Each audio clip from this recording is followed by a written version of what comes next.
Welcome to Anunnaki Sanctuary's channel. Tonight, we step into a quiet room that smells like river mud and baked clay. And a small lamp warms a table crowded with palm-sized tablets. Each tablet is pressed with wedge marks that catch the light like tiny footprints. And you can almost hear the shh of a reed stylus on the damp clay. Most historians agree these Sumerian records come from ancient Mesopotamia and preserve some of the earliest large archives of writing, even if many details around individual texts remain debated. So, before you get comfortable, take a moment to like the video and subscribe, but only if you genuinely enjoy what I do here. And if you're awake enough. Share your location and your local time in the comments. It's soothing to picture listeners drifting off across different nights and mornings. Some parts are documented, some are interpretation, and some are gentle imagination.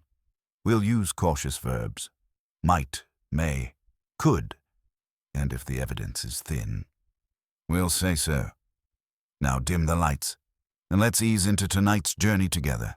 You sit down as if you've been invited into a museum after closing.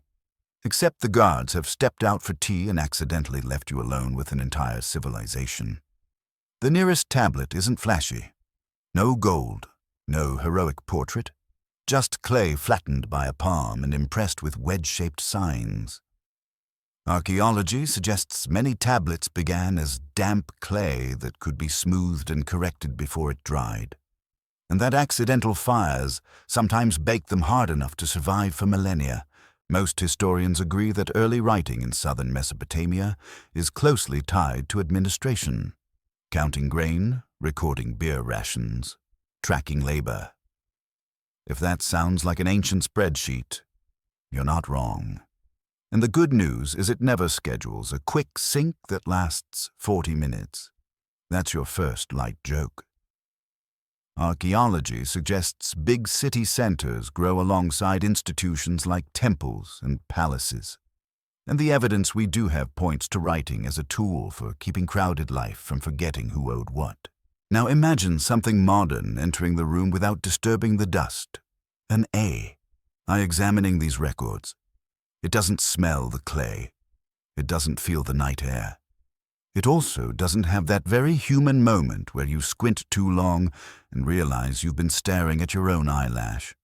Machines have an unfair advantage there, but they don't know what a marketplace feels like unless humans provide context. They learn patterns first, and meaning only later, if at all. What's broadly accepted is that scribes used cut reeds as styluses, pressing wedges at different angles to form signs, and that archives could contain thousands of tablets. One interpretation is that AE, given enough images or transliterations, can sort records into families by shared formulas. Receipts often open the same way. Ration lists repeat the same measures. Certain names recur together. The machine's gift is scale. It can notice repetition across a mountain of text without getting bored. But repetition isn't the same as truth. And this is where you keep the solid ground separate from the mist. The evidence we do have points to institutions shaping much of what gets written down, because institutions pay scribes to count.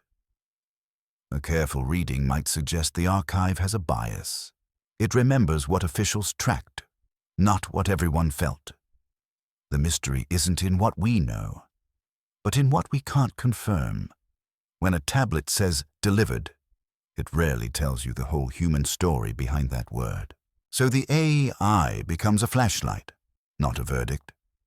It might highlight that a phrase appears mostly in one city's records, but not another's, suggesting local habit.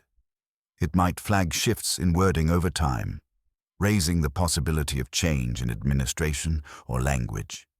It might show that certain goods and job titles travel together, letting you sketch an invisible routine, measure, assign, seal, repeat. This is suggestive, not conclusive. And yes, not every tablet is a ledger. Archaeology suggests scribes also copied hymns, proverbs, and school texts, and the evidence we do have includes Sumerian literature alongside receipts. One interpretation is that AI can help separate genres by style, repeated openings, line length, familiar turns of phrase, without needing the machine to believe the story. In a gentle what-if mood, you imagine the AI drifting above the archive like a lantern, lighting up neighborhoods of text. Most historians agree that scribal education involved repetitive copying, and archaeology suggests students practiced sign lists and model contracts. One interpretation is that AI could sort those practice texts by difficulty, revealing a curriculum hidden in plain sight. Here's your second light joke.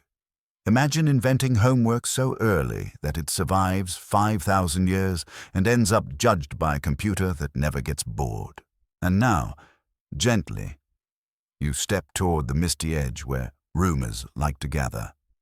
A fringe idea proposes that Sumerian texts contain hidden codes, sacred mathematics, star maps, messages for the far future, waiting for a machine to unlock them like a movie safe. This theory isn't widely accepted, but it appeals to the part of the mind that loves secret doors. A more cautious explanation could be simpler: standardization. Bureaucracy repeats itself because it works, not because it's hiding something. Historians still argue whether some famous compilations, especially king lists and epic-style narratives, should be read as straightforward chronicle or as later political storytelling. Let me rephrase that more carefully. Even an ancient document can be persuasive, and patterns may reflect the goals of the people who curated the text. We're not proving anything tonight. We're following clues, and we'll keep the solid ground separate from the mist. So you stay in the lamplight with the clay, letting the room settle around you. The evidence we do have points to a civilization that recorded the ordinary with extraordinary persistence. And it's possible that AI helps you notice patterns you'd otherwise miss.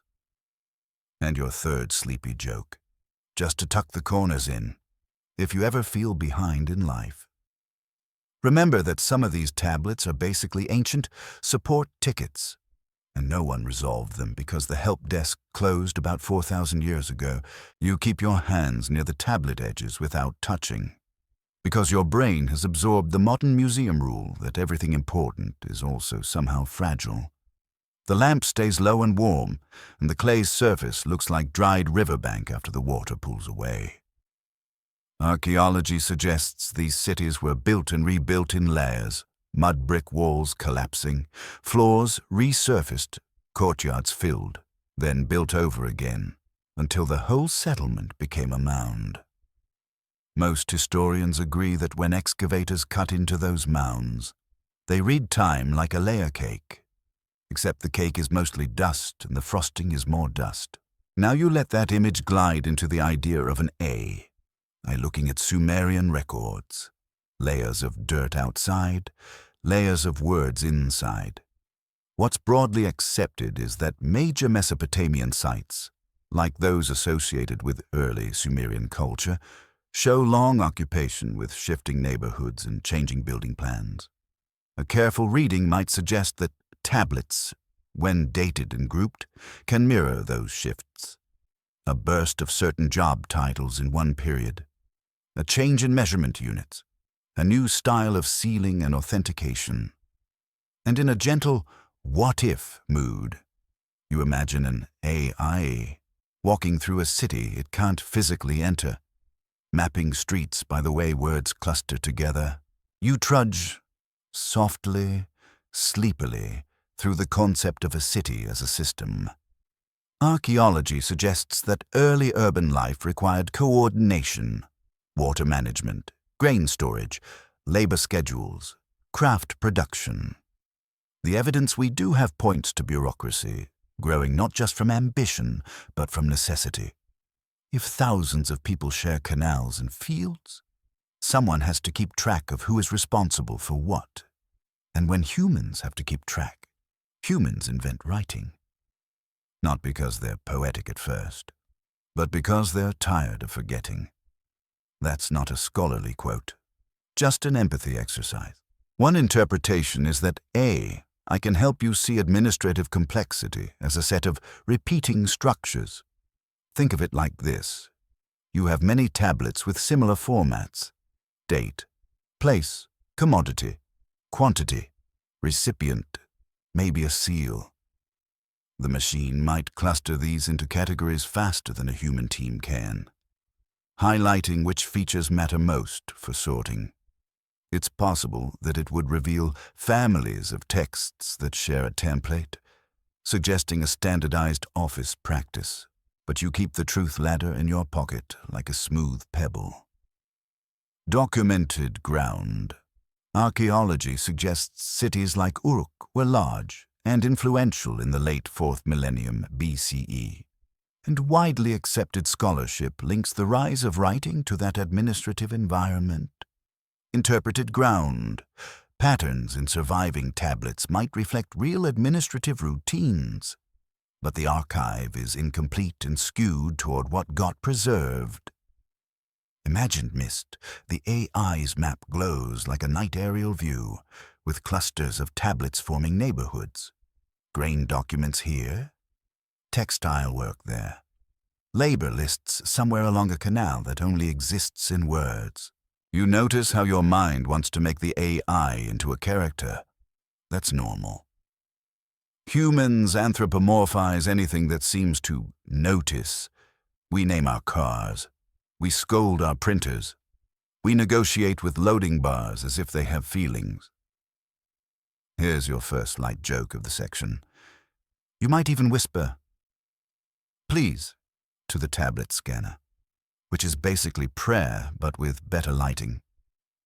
Still, let me rephrase that more carefully. I doesn't understand in the way you do. It detects patterns.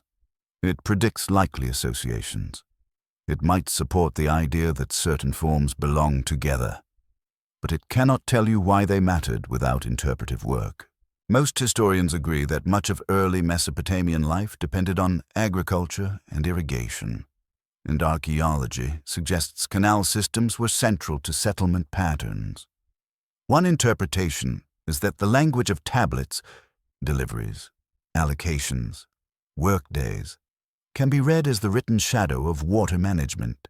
If laborers are assigned to canal cleaning, if grain rations spike during certain months, if records mention boats and reeds, you begin to sense the seasonal rhythm. This raises the possibility that the archive is a kind of climate diary, though it is not a weather report in the modern sense. And then you bump, gently, into a debate that refuses to settle. Historians still argue whether the growth of early cities is best explained primarily by temple-centered organization, palace power, trade network, ecological pressure, or some combination that changes by place and period. There's no full consensus because the evidence comes in fragments. Architecture, bones, pottery, seals, tablets, and each fragment can be read in more than one way. In I might highlight correlations between record types and building phases. But correlation is not causation, and we're staying calm about it. You let your attention drift to the physicality again. A tablet isn't a page, it's an object.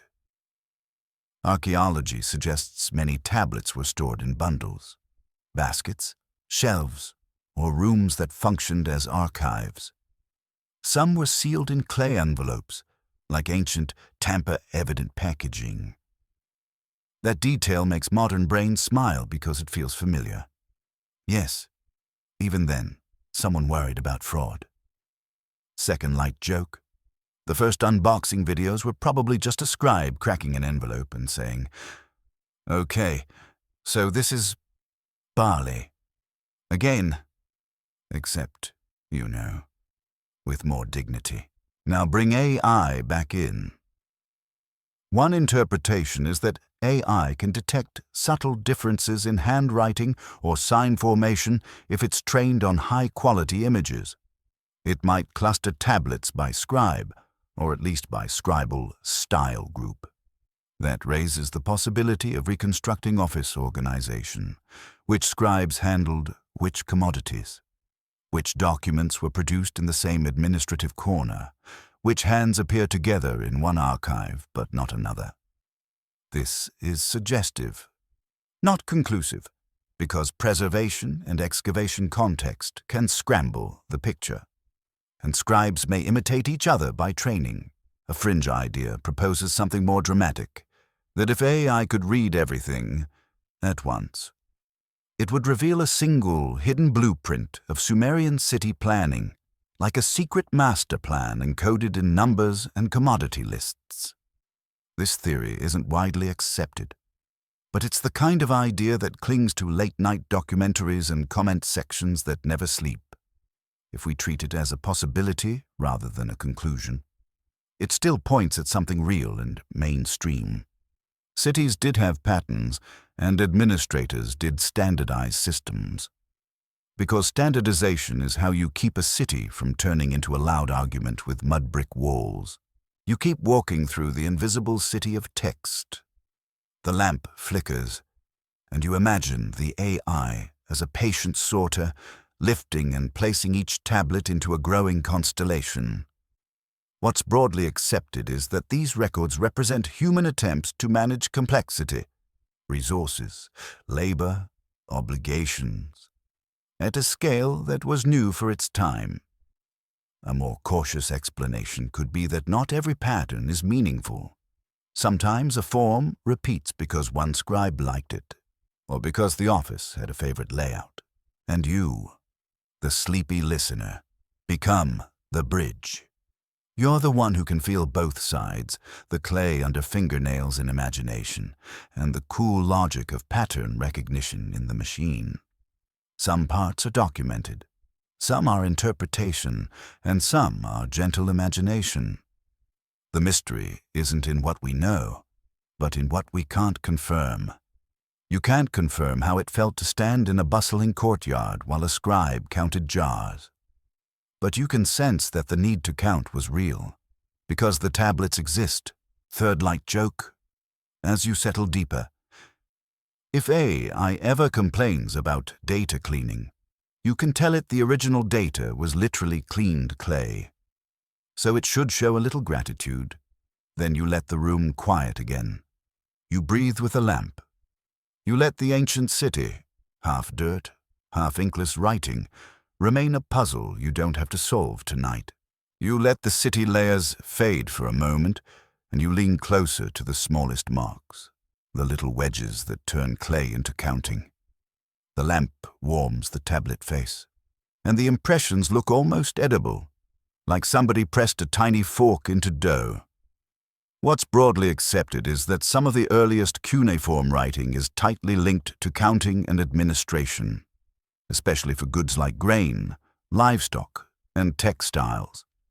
Most historians agree that before writing becomes a vehicle for stories, it behaves like a tool for memory, a way to stop a busy community from losing track of its own promises. You can picture the scene without forcing it. A storeroom that smells like barley husks and damp reed matting. A manager who is trying not to look stressed, and a scribe who is very proud of how neatly they can press wedges in straight lines. Archaeology suggests storage and redistribution were central features of early urban institutions, and the evidence we do have points to record-keeping as part of that system.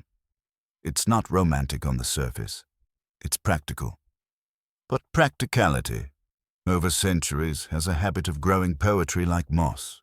Now you bring the AI back into the room, but you keep it polite and quiet, like someone who knows not to interrupt a person counting jars. One interpretation is that an AI examining Sumerian records would notice the small, stubborn habits that humans repeat without thinking. Not the big dramatic myths yet, just the accounting quirks. It might detect that certain commodities are always recorded with particular measurement signs. It might see that some scribes always place names in a specific order, like they're following a mental checklist.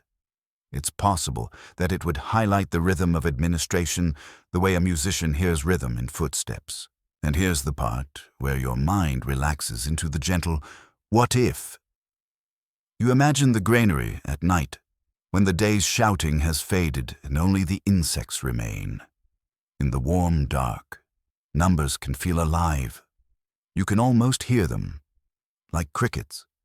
Not because numbers are magical, but because repetitive work creates a kind of chant. A careful reading might suggest that early accounting is a cultural language of trust. I give you this, you record it. We both agree the record matters. In the lamplight, the tablet isn't just data. It's a promise made solid. Most historians agree that early Mesopotamian counting systems were complex, using different numerical bases depending on what was being counted, and that later traditions famously include a base 60 system that echoes in how we divide hours and circles.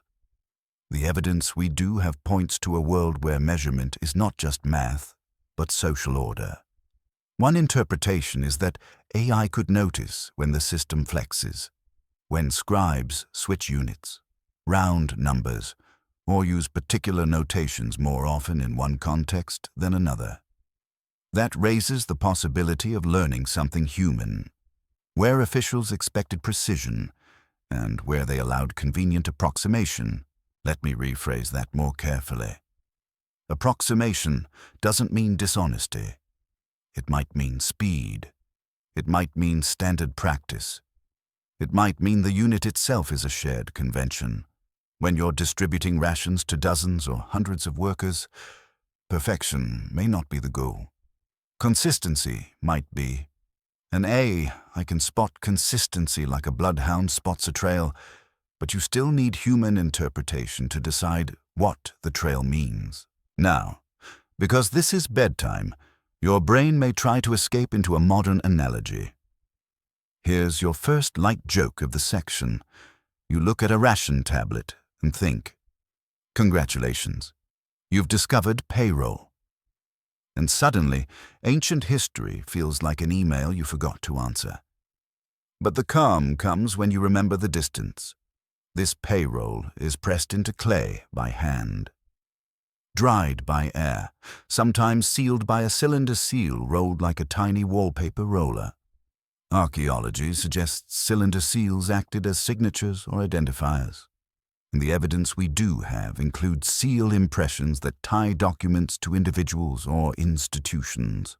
One interpretation is that AI might notice patterns in who appears with which seals, and how often. That could help reconstruct social networks of accountability, which administrator signs for grain deliveries, which workshop receives textiles, which names repeat together in lists. This is suggestive, not conclusive, because archives preserve some people more than others, and because names can repeat across generations. Still, it's a kind of statistical listening that humans struggle to do at scale. And then you arrive at one of those soft, necessary points of uncertainty. Historians still argue whether the earliest writing should be understood primarily as a direct outgrowth of earlier token-based accounting systems, or as a broader administrative innovation that absorbed and transformed multiple older practices. There's no full consensus because the evidence arrives unevenly. Tokens here, tablets there, gaps everywhere, and then later traditions that may reshape how we imagine the beginning. An AI might help by aligning sequences of forms and signs across sites and time, but it can't fill gaps with certainty. If the evidence is thin, we'll say so. You drift back to the sensory side again, because the room is warm and your eyelids are heavy. The tablet's surface is slightly pitted, like it held tiny air bubbles. You imagine the scribe's hands, inkless, patient, turning wet clay into a record that outlasts the building it came from. What's broadly accepted is that many tablets survive because they were accidentally fired in ancient conflagrations or preserved in dry conditions. It's strange comfort. Destruction sometimes preserves. But we keep it PG-13 and calm, so we don't linger there. Instead, you focus on the gentler mystery, how much human choice is hidden in these numbers. A careful reading might suggest that the selection of what to count is itself a cultural fingerprint. Grain, beer, wool, Labor Days. These are priorities. I might support the idea that priorities shift over time if the frequency of certain goods rises or falls in the record. This raises the possibility that you can sense economic pressure, institutional reform, or changing tastes, though, again, it's interpretation, not as certainty. Now comes the quirky tidbit, politely fenced off from the solid ground. A popular rumor claims that certain sequences of numbers in ancient Mesopotamian texts form a sacred code, sometimes linked in modern storytelling to hidden astronomical knowledge or even messages left for us. This theory isn't widely accepted, and it often relies on cherry-picking numbers that look exciting while ignoring the thousands that look ordinary.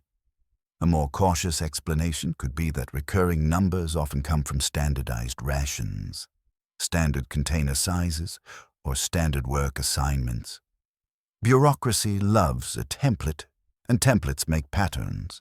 Second light joke, if you ever suspect a secret code in an ancient ration list, remember that the real secret is how anyone convinced a whole city to accept standard container sizes without starting a committee meeting that never ends. The mystery isn't in what we know, but in what we can't confirm, and sometimes what we can't confirm is simply whether the clerk was having a bad day and rounded up. One interpretation is that, I could also reveal the human mess inside the structure. Unusual entries, corrections, inconsistencies, rare words that pop up like a yawn in a quiet room. Those anomalies can matter. They might indicate special events, shortages, or administrative exceptions, or they might simply be scribal error. Let me rephrase that more carefully. An anomaly is a clue, not a conclusion.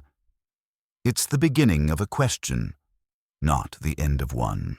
You imagine, softly, the AI pausing on a tiny smudge, maybe a fingerprint left in wet clay. It doesn't feel the fingerprint the way you do, but it can register the irregularity. You can feel the human behind it. You can picture someone leaning too close, breath warm on the tablet, trying to finish before the clay dries. And you can picture the storeroom again, with barley and reed baskets, and the crickets counting the night. Third light joke, whispered like you don't want to wake the scribes. The first cloud storage was literally a dusty shelf, and the upload speed depended on how fast your hands could press wedges. You let that silly thought drift away, and you settle back into the calm reality. Most of what survives is administrative, and that mainstream fact matters because it keeps your imagination honest. Some parts are documented, some are interpretation, and some are gentle imagination. You're not proving anything tonight. You're following clues, and in this quiet room, with a lamp and a tablet and the soft idea of a machine noticing patterns, you feel how counting becomes writing, and writing becomes a civilization's long, patient memory. The lamp stays steady, and after all that counting, your mind starts craving names the way a sleepy person craves a warm blanket. Numbers keep a city running, but names give it a face. You hover over another tablet. This one feels different. Not because the clay is different, but because the intention is. The wedges seem to stand taller, like they want to be read aloud. What's broadly accepted is that ancient Mesopotamia produced texts that name officials, rulers, cities, and lineages, and that later compilations tried to stitch those names into long sequences that look like history marching forward. Most historians agree that Sumerian cities often functioned as city-states, with leaders whose titles and roles could shift across time and place. Archaeology suggests these centers, dense with temples, workshops, and storage, had hierarchies that needed public legitimacy. And the evidence we do have points to writing as a tool for legitimacy as much as logistics. If you can put a name in clay, you can make a claim feel durable. Now, the AI returns, not as an oracle, but as a patient sorter of patterns. One interpretation is that when AI examines king lists and related texts, it can notice what humans miss in the slow crawl of reading: recurring phrases, repeated sequences, formulaic structures that might hint at editing. It's possible that the machine would flag where the language changes abruptly, where titles shift, where a pattern breaks like a reed snapping under pressure. And in that cinematic what if, you picture the AI as a quiet editor with a pencil made of light, underlining the places where the story feels stitched. But you keep the truth ladder close, because rulers and lists are where the mist loves to gather. Documented ground.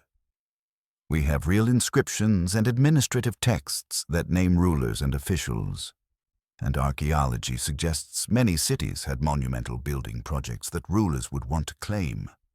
Interpreted ground. Later lists may preserve memories of real leaders, but they also serve political and cultural purposes. Imagined mist, the list becomes a river of names, and the AI stands on the bank, watching for currents and eddies. A careful reading might suggest that naming is power. If a text says, "This temple was built by so-and-so," it isn't only about construction, it's about ownership of meaning. It's possible that the list-making impulse is an attempt to tame time, to say, "We came from somewhere, and our rulers make a chain that holds the present together." In a world where floods, wars, and shifting alliances could rearrange daily life, a chain of names might feel like reassurance. Historians still argue whether the earliest portions of long king lists are best treated as literal chronological records or as symbolic traditions shaped by later scribes and political needs. There's no full consensus, partly because the lists can include reign lengths that seem implausibly long by modern expectations, and partly because the surviving evidence is patchy and uneven. Let me rephrase that more carefully. Implausible doesn't mean meaningless. It may indicate that the text is doing something other than strict chronology, perhaps honoring mythic time, perhaps compressing errors, perhaps making a moral point about greatness. This is where AI's pattern sense can be useful without becoming misleading. One interpretation is that AI can compare versions of king lists and related traditions, spotting where names are added, removed, reordered, or paired with different cities. That might support the idea that scribes compiled and revised these texts in response to changing power. It could also highlight which sections remained stable across manuscripts, suggesting they were culturally important, even if their historical precision is debated. This is suggestive, not conclusive. And because you're human, your mind naturally wants to translate it into modern terms. Here's your first light joke. You look at a king list and think, so this is basically ancient LinkedIn. Except everyone claims they led transformative initiatives like built a wall and conquered a neighboring city, and no one endorses your skills unless you have a seal. You smile softly, then settle back into the quieter truth. Lists are not casual resumes. They're curated memory. Most historians agree that scribes worked within traditions, copying older material and sometimes adapting it. Archaeology suggests scribal schools trained students to replicate formats faithfully. One interpretation is that AI might detect scribal fingerprints, preferred spellings, consistent sign choices, habitual line breaks that can hint at where a text was copied or which school produced it. It's possible that this could reveal that even official history had regional accents. Not just in spoken language, but in the small choices a scribe makes when clay is drying and time is short. Now you tiptoe toward the mystery side, because kings invite myths the way lamps invite moths. A popular rumor claims that the most ancient reign lengths, those enormous stretches of time, are coded messages about astronomy, lost ages, or even non-human rulers. A fringe idea proposes that they're not meant to be read as years at all, but as symbolic cycles, or as a kind of sacred math. This theory isn't widely accepted, and it often goes far beyond what the evidence can support. If we treat it as a possibility rather than a conclusion, it still gives you a calm, reasonable question. What did time mean to the people who wrote these lists? A more cautious explanation could be that long reigns function like mythic distance markers, like saying a long, long time ago, but with numbers that feel authoritative. Another careful reading might suggest they express ideals. The older the king, the bigger the number, the heavier the sense of origin. In that sense, the number is a mood as much as a measurement. You let your imagination drift, but you keep your feet on the floor. What if the story is pointing at something else? Not secret aliens, not a hidden prophecy, but a cultural habit, to anchor the present by stretching a line of names back into a legendary past. The mystery isn't in what we know, but in what we can't confirm. We can't confirm every early name as a historical individual in the modern biographical sense. But we can confirm that later communities cared enough to preserve and repeat those names. Second light joke. If you ever feel stressed about your own family tree, remember that some ancient traditions basically said, our ancestors go back to the dawn of time, which is either deeply comforting or the ultimate excuse for not updating your records. Either way, it's very on brand for humanity. Now you look again at the tablet, and you notice the power of repetition. Titles repeat. Cities repeat. Certain phrases repeat like liturgy. One interpretation is that AI would highlight these repeated structures and, in doing so, show you where the text is formula and where it is specific. Formula is not deception, it's a genre. It's how official writing sounds official. And if the AI spots a sudden shift from formula to unusual wording, it can raise the possibility that the compiler had a reason, perhaps a political transition, perhaps a merge of traditions, perhaps a borrowed passage.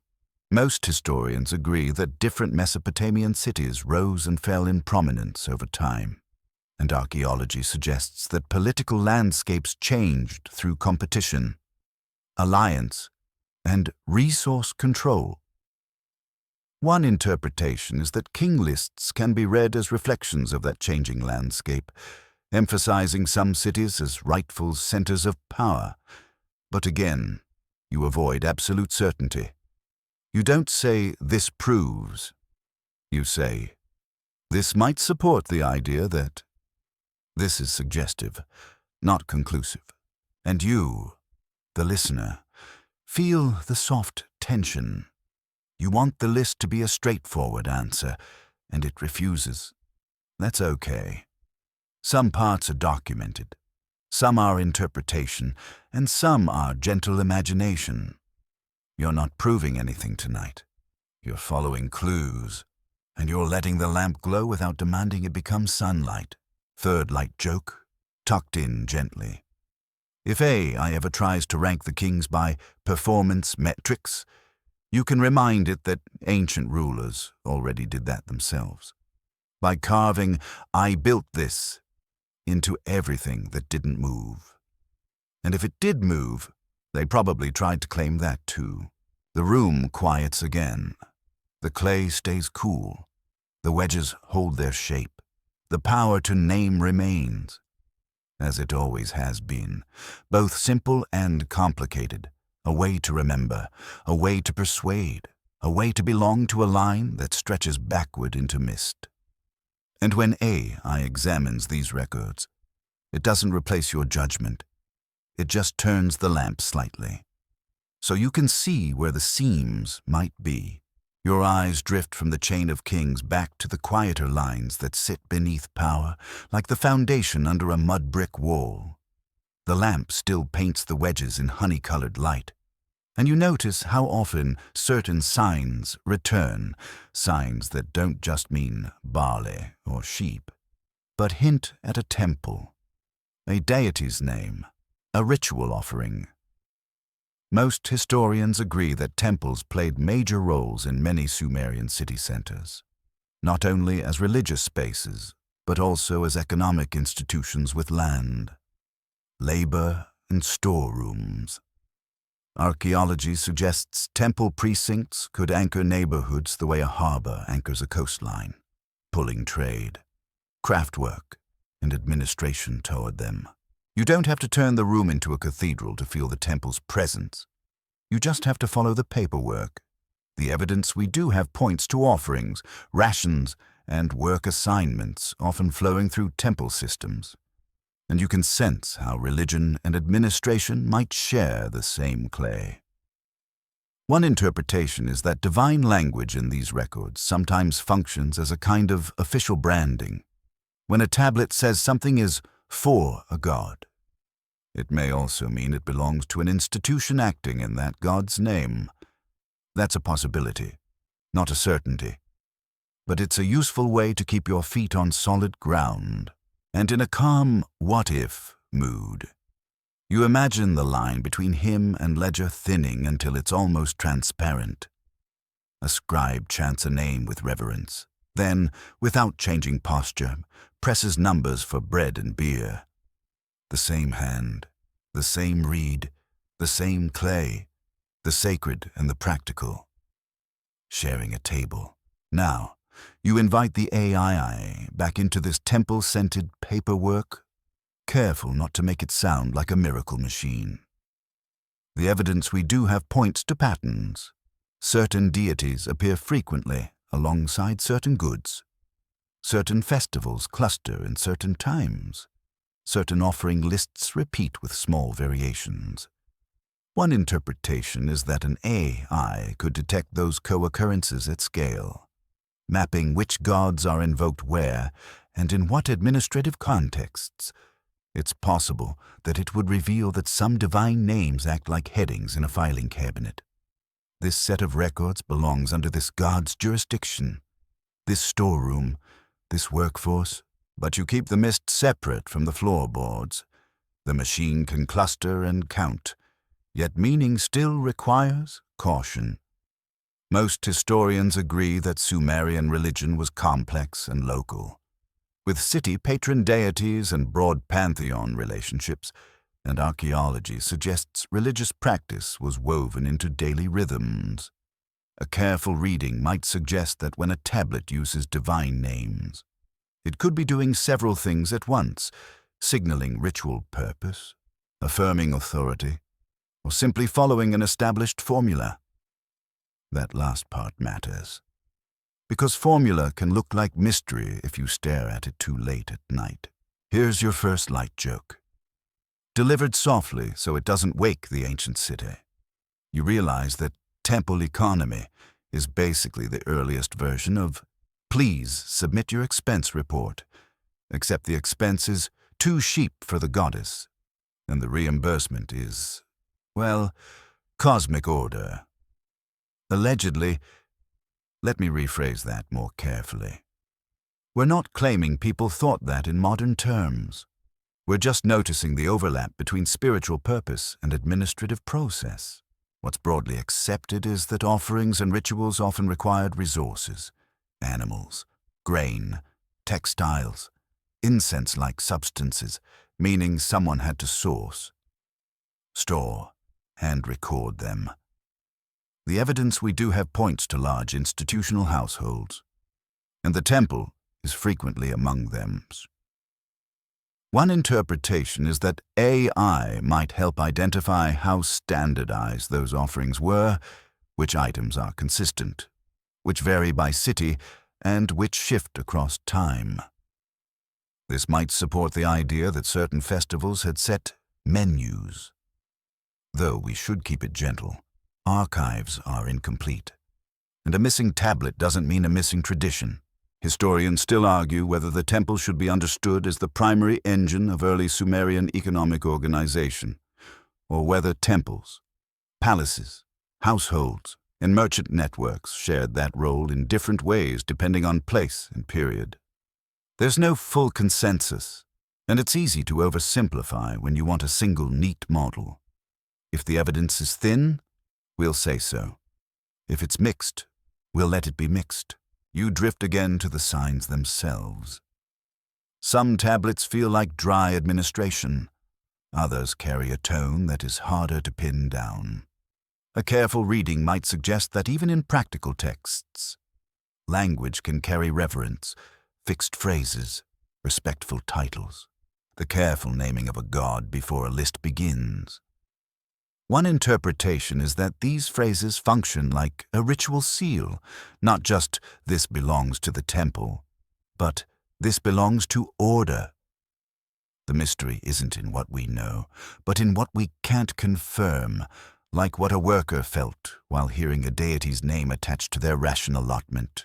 Now you step toward a quirky corner of the archive, where speculation likes to perch.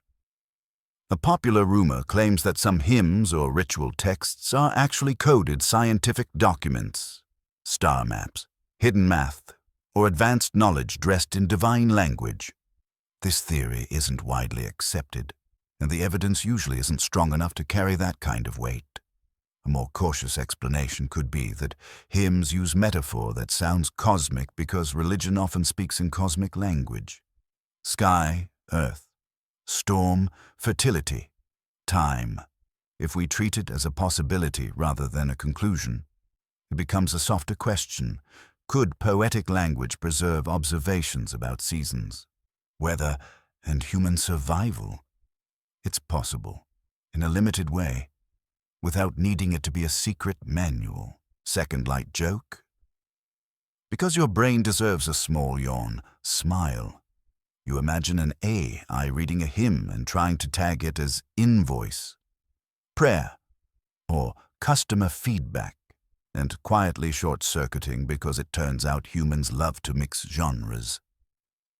Then the AI does what it does best, measuring patterns while you do what you do best, feeling the texture of meaning. Most historians agree that Sumerian texts include hymns and praise poetry for deities, and that such literature could be performed or recited in ritual contexts. Archaeology suggests temples were not just storerooms, but also stages for ceremony.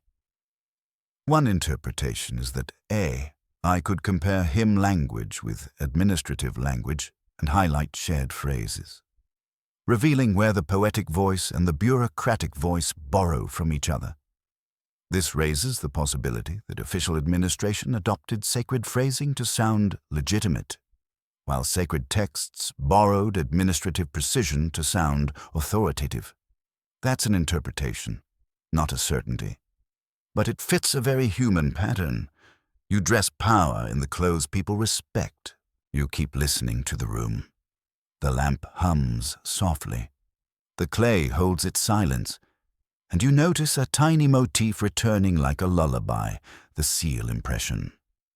Archaeology suggests seals served as identity markers, and the evidence we do have points to sealing as a way to secure and authorize documents.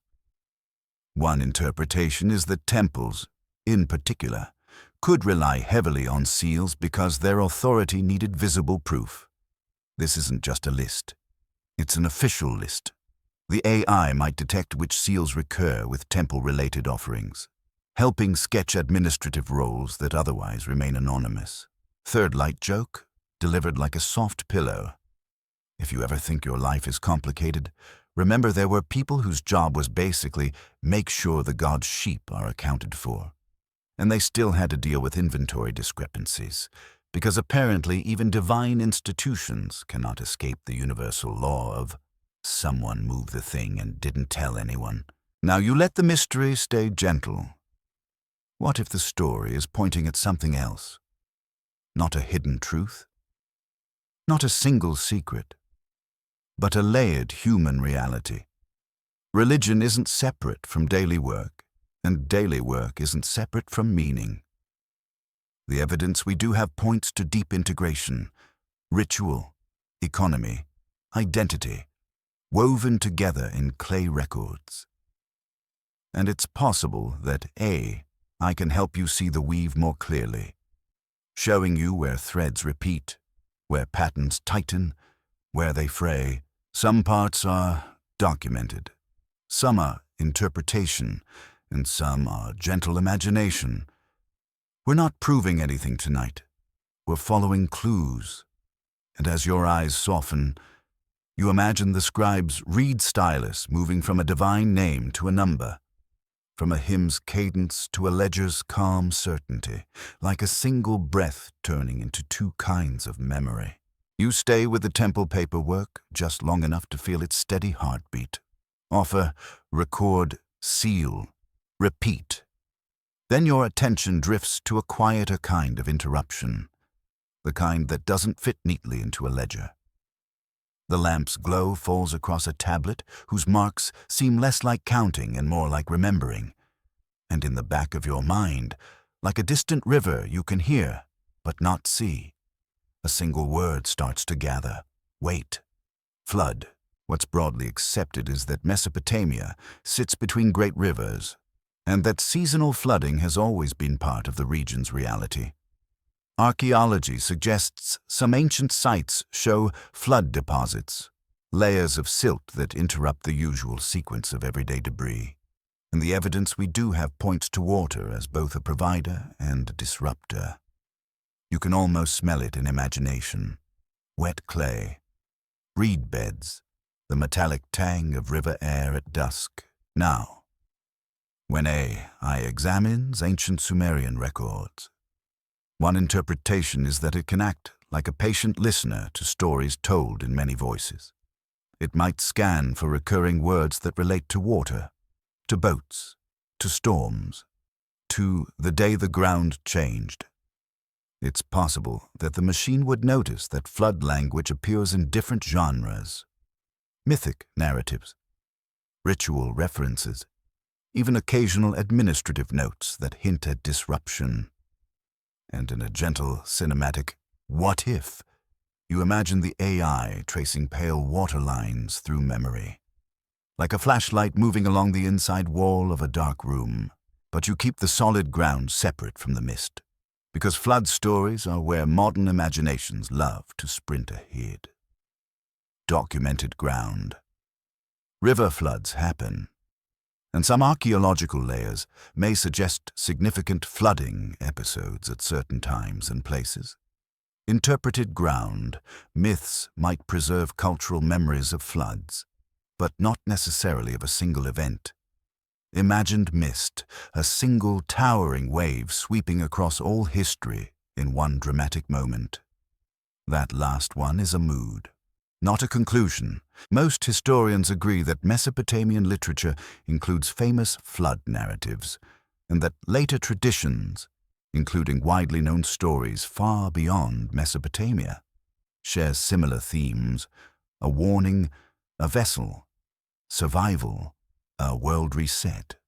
The evidence we do have points to texts like the flood episode in the Epic of Gilgamesh and earlier related compositions, which scholars study for their language, their motifs, and their cultural meaning.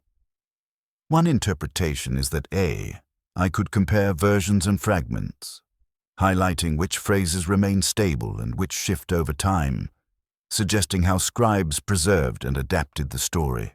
Here's your first light joke. Just a small one so the room stays sleepy.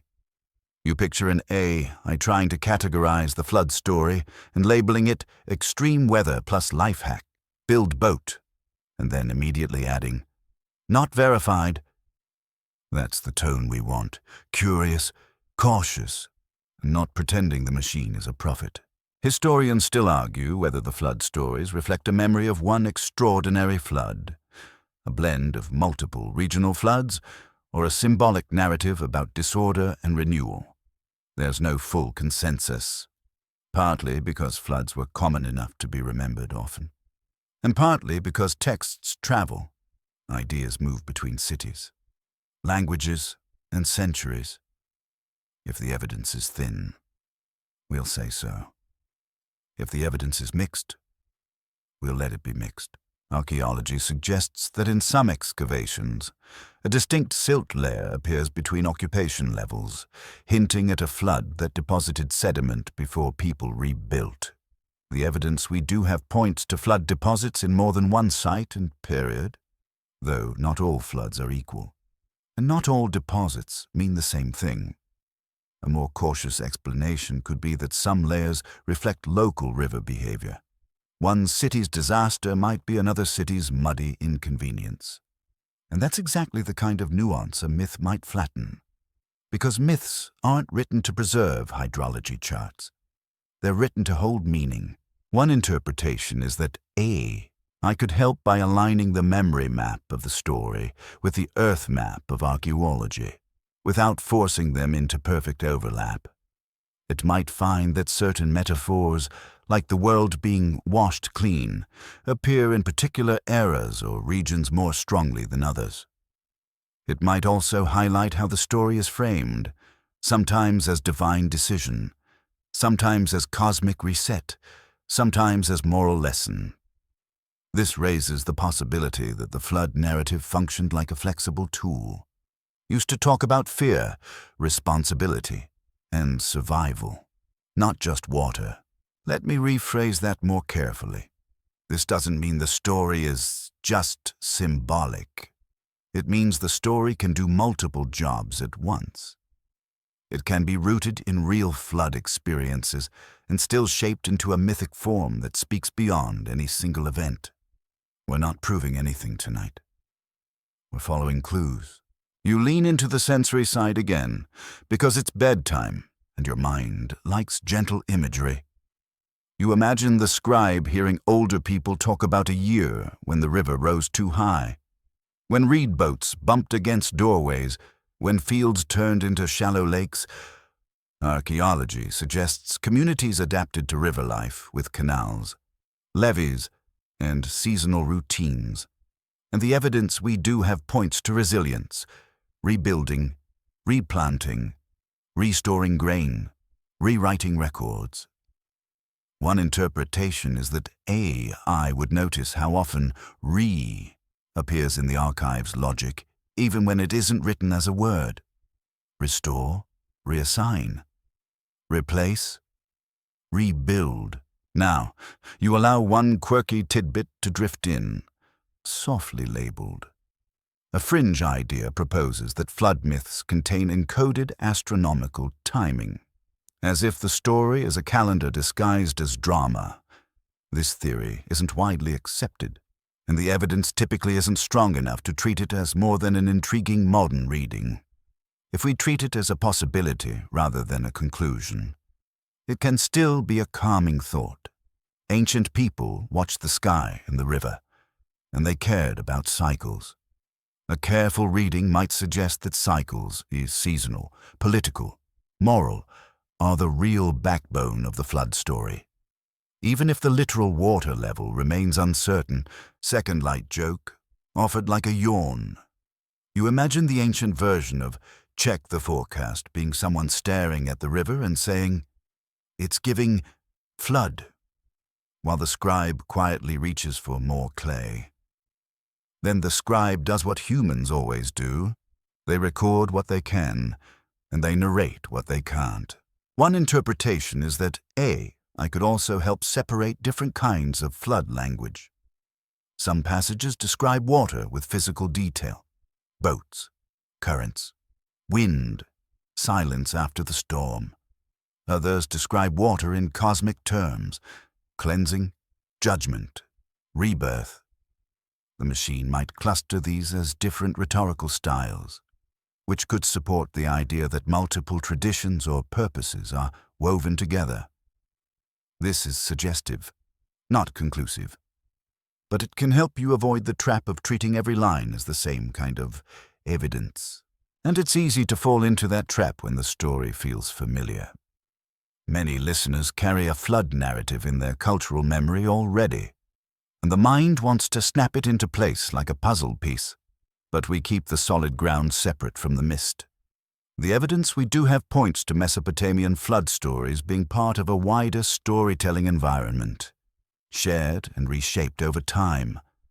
A more cautious explanation could be that similarity between stories sometimes reflects borrowing and adaptation, not necessarily a shared eyewitness record. Third light joke. Soft and modern. You picture an I reading a clay tablet flood fragment and auto-suggesting add to playlist rain sounds, which is honestly not the worst idea for a bedtime channel. Then you let the humor fade, because the real calm is in letting uncertainty be gentle. What if the story is pointing at something else? Not a single hidden truth about one specific flood, but an old human experience. Living beside a river means living beside unpredictability. The mystery isn't in what we know, but in what we can't confirm. Like how a child felt hearing elders describe the river's power, or how a worker felt returning to rebuild a wall that water erased. Some parts are documented, some are interpretation, and some are gentle imagination. Archaeology suggests floods left traces in soil, and texts suggest floods left traces in language. I might help you notice patterns in those traces without forcing them into certainty. And in this warm lamplight, you let the waterline remain a question mark, drawn in silt and story. One you don't have to solve tonight, only to listen to. As the room grows quieter and your breathing slows like a river settling after rain, you let the river's imagined hush fade back into the steady indoor sound of lamp and breath. The flood story lingers like cool air on your skin, but the tablets in front of you pull you towards something smaller, steadier, almost tender, the ordinary. You don't need a king list or a cosmic wave to feel alive. Sometimes you just need a line that says who got bread, who brewed beer, who carried reeds, who showed up for work. What's broadly accepted is that many surviving Sumerian tablets are administrative records, rations, labor lists, deliveries, and that these documents reflect the daily functioning of institutions and households. Archaeology suggests ordinary diets included staples like grain-based foods and beer-like beverages, and the evidence we do have points to a world where work and food were closely linked. You labor, you receive rations, you survive, you labor again. It's not glamorous, but it's steady. And bedtime likes steady. Now bring AI into that steady rhythm. One interpretation is that AI, scanning thousands of routine record, would begin to notice the soft human outlines that hide inside formulas. It might find recurring names that appear as workers across many months, suggesting a stable workforce. It might detect how ration amounts vary by job title or status. It's possible that it would highlight rare annotations, an adjustment, a note of absence, an unusual distribution, that hint at a day that didn't go as planned. And in a gentle what if, you imagine the machine pausing, not out of emotion, but out of statistical surprise, on a single entry that breaks the pattern like a quiet sigh. Most historians agree that social organization in early Mesopotamian cities included hierarchies: administrators, skilled craftspeople, laborers, though the exact boundaries and lived experiences are debated. Archaeology suggests specialized craft production existed, and the evidence we do have points to workshops tied to institutions, especially for textiles. One interpretation is that AI might reveal how deeply textiles saturate the archive, and by extension, daily life. Wool deliveries, spinning, weaving, cloth distribution. If you let the imagination breathe, you can almost hear it, The low, repetitive sound of weaving, like a metronome for a city. But you keep your truth ladder steady. Documented, tablets record rations and labor. Interpreted, those rations reflect social structure and policy, though not necessarily personal feeling. Imagined, a single worker glancing at the clay and thinking, "That's my name." With a strange mix of pride and exhaustion, that last part is possible. But we can't confirm it. The mystery isn't in what we know, but in what we can't confirm. Historians still argue whether administrative records can be used to reconstruct everyday life in a full, rounded way, or whether they mostly reflect the concerns of institutions that created and preserved them. There's no full consensus, because the archive is uneven. It preserves what was recorded, and what was recorded was often what officials needed. A careful reading might suggest that the ordinary person appears as a line item more often than as a voice. And yet, even as a line item, a person is still there. Named, counted, fed. Here's your first light joke of the section. Gently modern, you realize that if someone listed your daily life in rations, it might read 1 coffee, 2 emails, 3 regrets, and you're grateful nobody is pressing that into clay for future archaeologists. But then you remember, for many Sumerian workers, those ration lines were real security. The evidence we do have points to rations as an organized distribution system, and it's possible they provided a kind of predictable support within a rigid structure. One interpretation is that I could identify patterns of seasonality in ration records. If more workers are listed during harvest times, if certain foods appear more often in certain months, if labor categories shift with the agricultural cycle, the machine might detect that rhythm. This raises the possibility of reconstructing the calendar of work not through grand festivals alone, but through the subtle pulse of allocation. Again, suggestive. Not conclusive. You return to the motif of the fingerprint, the tiny human accident in wet clay. Archaeology suggests fingerprints and tool marks sometimes remain on tablets, and the evidence we do have points to writing as a tactile process, not an abstract one. One interpretation is that AI, trained on images, could even help identify which tablets were handled similarly, pressed with similar pressure, smoothed in similar ways, sealed in similar places. It's possible that such analysis could hint at workflows, where the tablet was made, how it moved, who touched it. You keep it gentle, because it's not magic. It's pattern analysis. But pattern analysis can still feel like listening. Now you let a small, clearly labeled rumor drift in, because every archive has a shadow corner where people whisper.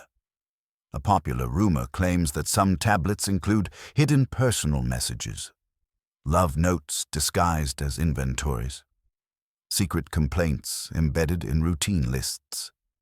This theory isn't widely accepted, and the evidence is usually thin, because most administrative texts are straightforward and formulaic.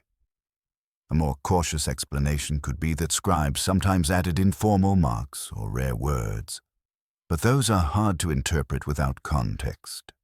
If we treat it as a possibility rather than a conclusion, it becomes a bedtime-friendly thought. Even in a bureaucracy, humans find ways to be human. Second light joke.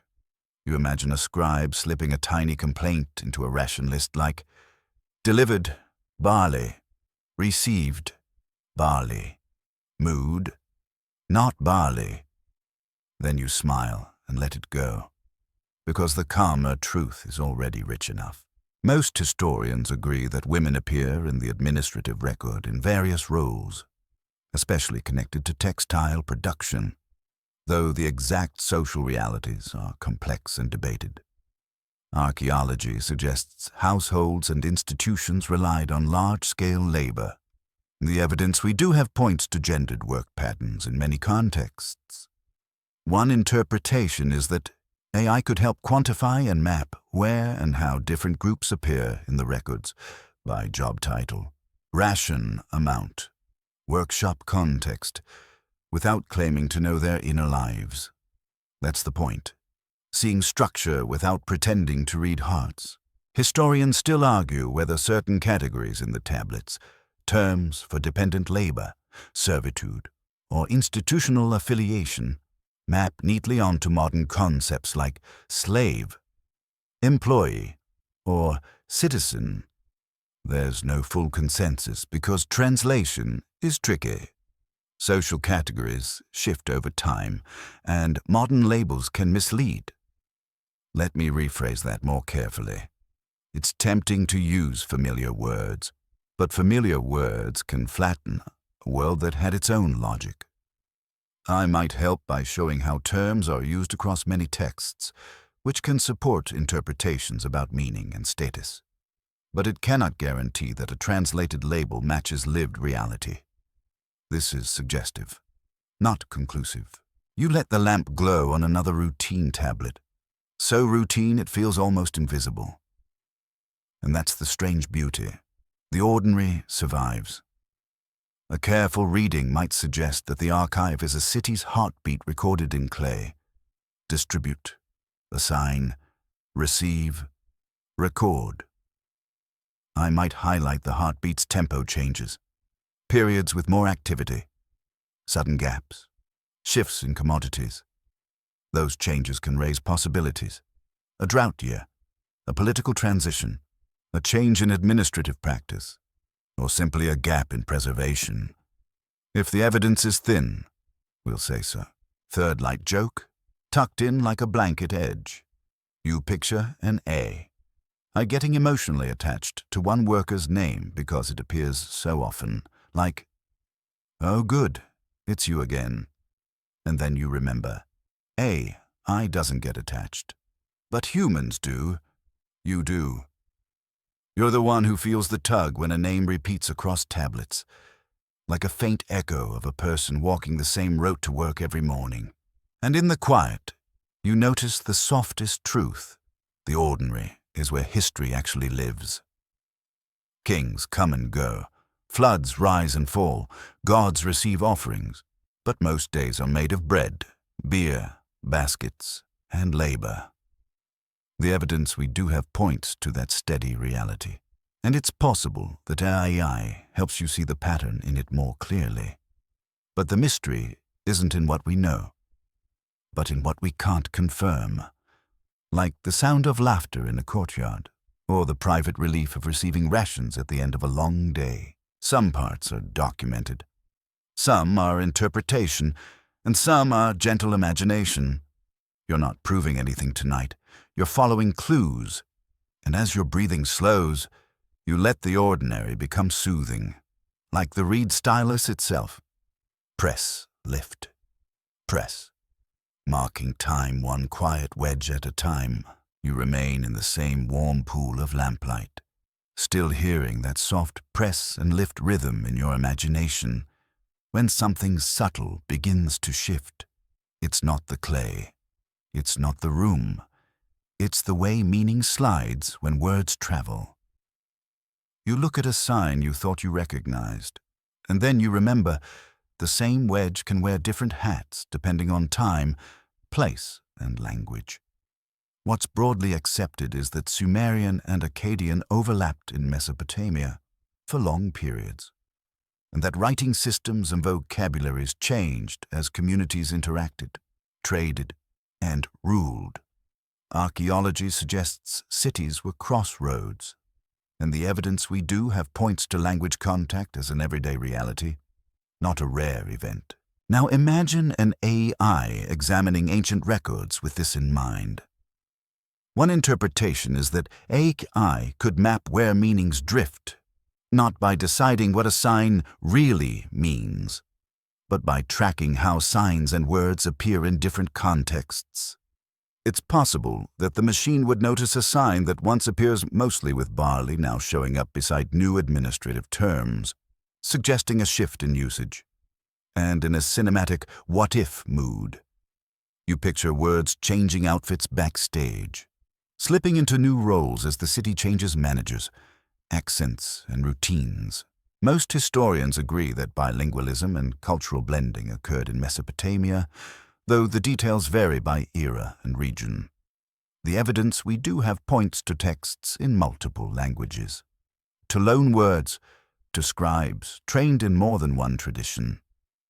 A careful reading might suggest that for a scribe, switching between Sumerian and Akkadian could feel less like switching languages in the modern sense, and more like switching registers, like moving from formal ceremony to everyday conversation. That's an interpretation, not a certainty, but it helps you imagine why certain phrases persist, even as spoken language shifts. You keep your truth ladder in view, documented. The overlap exists. Texts show it. Interpreted, language change can be inferred from usage patterns. Imagined, a scribe rolling their eyes as they copy an old Sumerian formula, thinking, "We all speak Akkadian now, but sure, let's keep the traditional phrasing." That last part is gentle imagination. Possible, not proven, and it stays in the mist where it belongs. Historians still argue whether Sumerian persisted primarily as a living spoken language for longer than some models suggest, or whether it became mainly a scholarly and ritual language earlier. Maintained by scribal education, even as Akkadian dominated daily speech. There's no full consensus because language doesn't leave neat fossils. It leaves hints, spellings, errors, borrowings. The kinds of mistakes that only make sense if a speaker's tongue has shifted. If the evidence is thin, we'll say so, and we'll keep it calm. This is where AI's strength can feel especially relevant. One interpretation is that AI could detect drift signatures, patterns of substitution, confusion, or simplified usage that cluster in certain times or places. For example, if a particular Sumerian grammatical ending starts appearing less consistently, or if certain signs are used interchangeably in ways earlier scribes avoided, the machine might flag those as trends. This might support the idea that scribes were operating in a changing linguistic environment, sometimes copying older forms without fully speaking them. But again, suggestive, not conclusive. Here's your first light joke of the section, delivered like a soft grin. You imagine ancient scribes having the earliest version of autocorrect, except it's teacher correct. And the teacher is a stern master who can tell you pressed the wedge at the wrong angle. Then, because you're sleepy, you also imagine the AI as a modern autocorrect that keeps fixing Sumerian into something else, and you sigh and tell it, "No, stop. That's not a typo. That's 5,000 years of grammar." Archaeology suggests scribal training was rigorous, and the evidence we do have points to school texts, sign lists, lexical lists, model sentences that were copied again and again. One interpretation is that AI could compare these educational texts with administrative and literary text to see how school language differs from office language. It's possible that the machine would reveal that some expressions survive mainly in schooling, like fossils of an older speech preserved by tradition. That raises the possibility that the written record sometimes preserves an older form of language longer than everyday speech would. But you also remember, language change is not a clean swap. It's overlap, gradient, mix. A careful reading might suggest that scribes and communities used multiple linguistic tools depending on purpose. Sumerian for ritual authority, Akkadian for daily administration, both for prestige or precision. It's possible that certain institutions preferred older formulas because they sounded official, like wearing a ceremonial robe even when it's too hot. That's not a claim of certainty. It's a cautious, human interpretation of how institutions tend to behave. Now, because the topic is language, You allow one quirky tidbit to drift in gently. A popular rumor claims that if you feed enough ancient texts into an AI, the AI will finally translate everything perfectly, revealing hidden meanings that scholars somehow missed. This theory isn't widely accepted in the way the rumor frames it, because translation is not just decoding, it's interpretation, context, culture, and sometimes educated guesswork. A more cautious explanation could be that AI can assist with pattern recognition, suggesting possible readings, clustering similar phrases, highlighting rare words, but humans still need to evaluate and contextualize. If we treat it as a possibility rather than a conclusion, I becomes a helpful lantern, not a magic key. Second light joke. You picture a machine confidently translating a ritual phrase as, "Please like and subscribe," because it saw that line in a million transcripts. And you gently take its flashlight away for a minute. Then you give it back. Because even flawed tools can be useful if you don't pretend they're perfect. One interpretation is that I could also map the geography of words. If certain loanwords appear more near trade routes, if certain administrative terms spread after political shifts, the machine might trace how language travels with people and power. This might support the idea that empires and trade networks leave linguistic footprints, but it's also possible that scribal schools spread terms simply through copying and prestige, not because ordinary people use those words in conversation. The mystery isn't in what we know, but in what we can't confirm, like the exact sound of a spoken phrase in a busy street, or whether a child learned Sumerian at home or only at school. Historians still argue whether some apparent errors in texts are genuine mistakes, deliberate archaisms, regional dialect features, or scribal shorthand. There's no full consensus because a single wedge can be ambiguous, and because what looks like an error to you might have been normal to them. Let me rephrase that more carefully. Ambiguity is a feature of ancient evidence, not a failure. It's the condition we work within. This is where I can shine without overpromising. One interpretation is that I can quantify ambiguity, showing you which signs are most often confused, which words appear in the widest range of contexts, which phrases drift most across time. That raises the possibility of focusing human scholarship where it matters most, on the knots where meaning tangles. This is suggestive, not conclusive, but it's practical, and practicality is how writing began in the first place. Third light joke. Soft as a pillow. You imagine ancient scribes inventing the first legacy system and refusing to update it because this is how we've always done it. And then you realize you've worked at that company. The lamp flickers. The tablets remain. Tradition clings like clay under fingernails. Some parts are documented, some are interpretation, and some are gentle imagination. We'll keep the solid ground separate from the mist, and as you settle deeper, you let the idea of language drift become soothing instead of stressful. Words shift like river water, meanings bend like reeds, and the archive, helped by careful humans and cautious machines, lets you watch the slow dance without needing to force it into a single, final translation.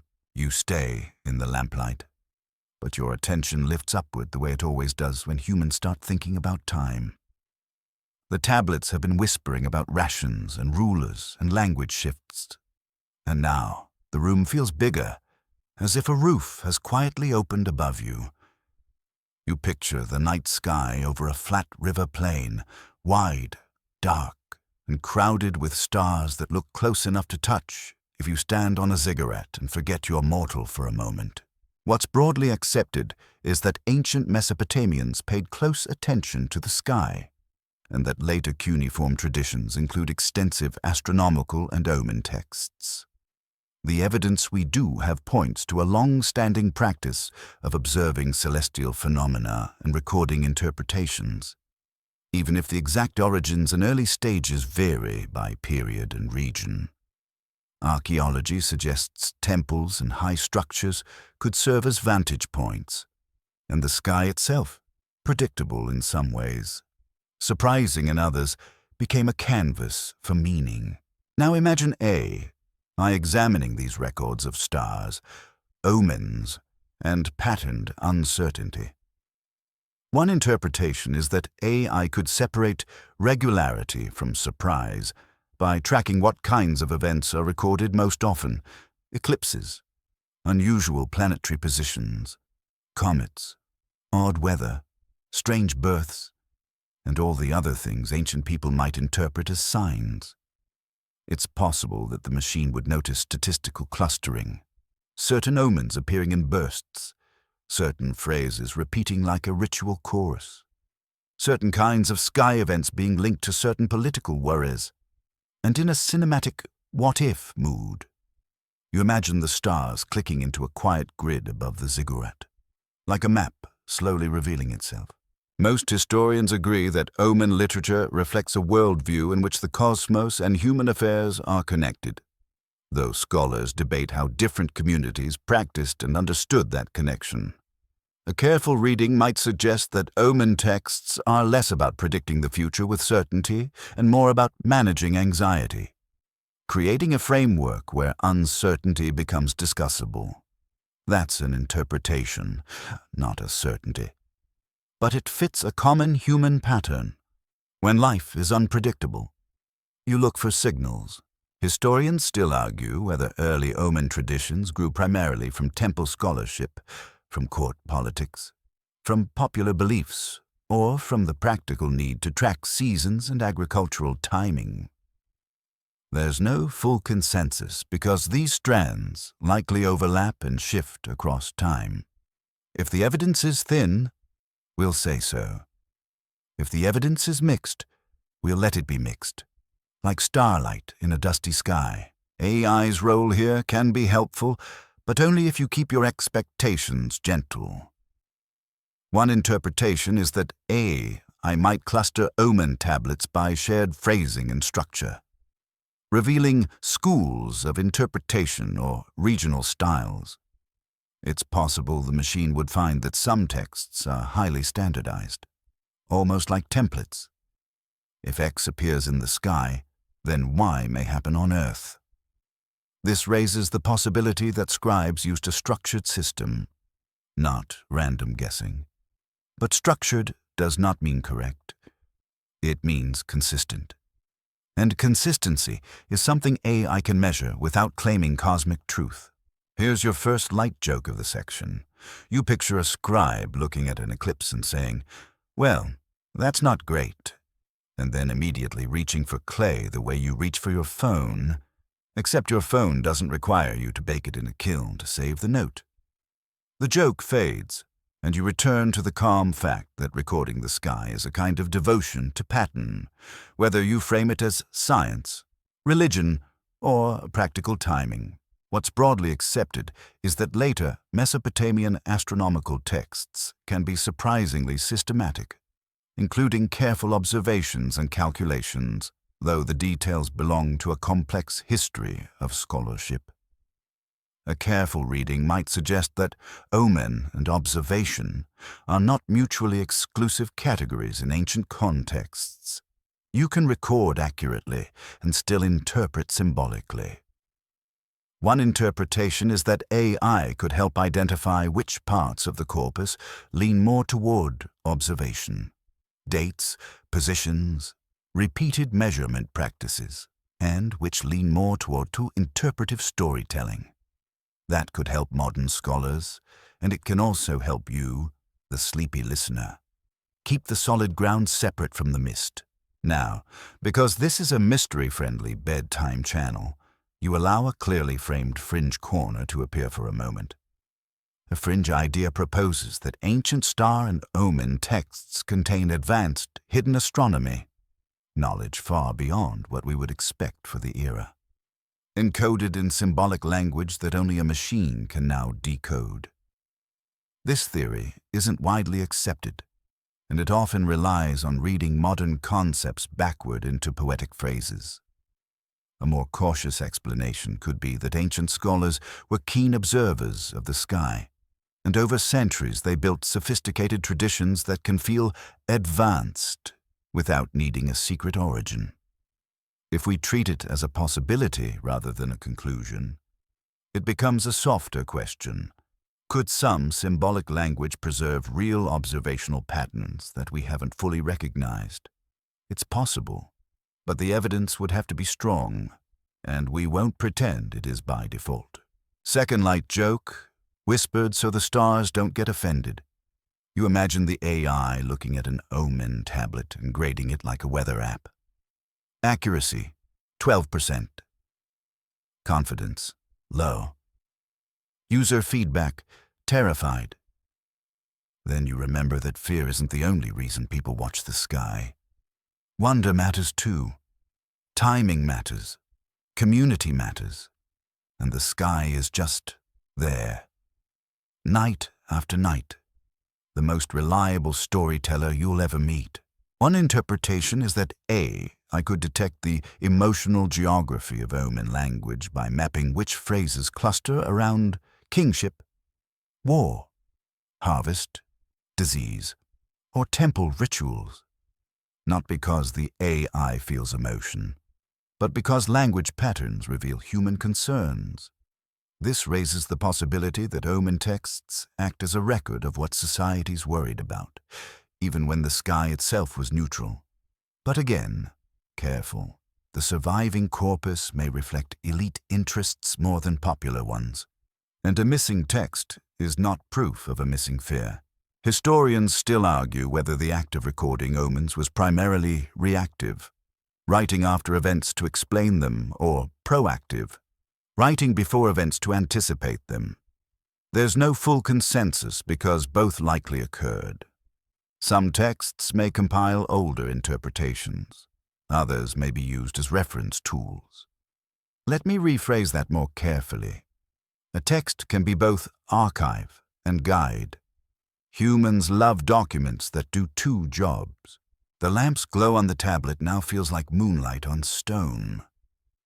You picture a scribe on a roof, listening to the city breathe, watching a planet move slowly against the stars. Archaeology suggests urban nights carry different sounds than modern nights, fewer engines, more animals, more wind in reeds. The evidence we do have points to structured scholarship around celestial observation in later periods. And it's possible that earlier roots of that scholarship extend farther back than we can neatly document. If the evidence is thin, we'll say so. Third light joke. Soft and modern, you imagine the AI asking, "Have you tried turning the constellation off and on again?" And the scribe replying, "I have tried sacrifices. Does that count?" Then the joke dissolves into the gentler truth. Ancient people built systems of meaning because they needed systems of meaning. Whether those systems worked the way we define working is another question entirely. Some parts are documented, some are interpretation, and some are gentle imagination. We're not proving anything tonight. We're following clues, and as you breathe slowly, you let the stars remain what they are in this story.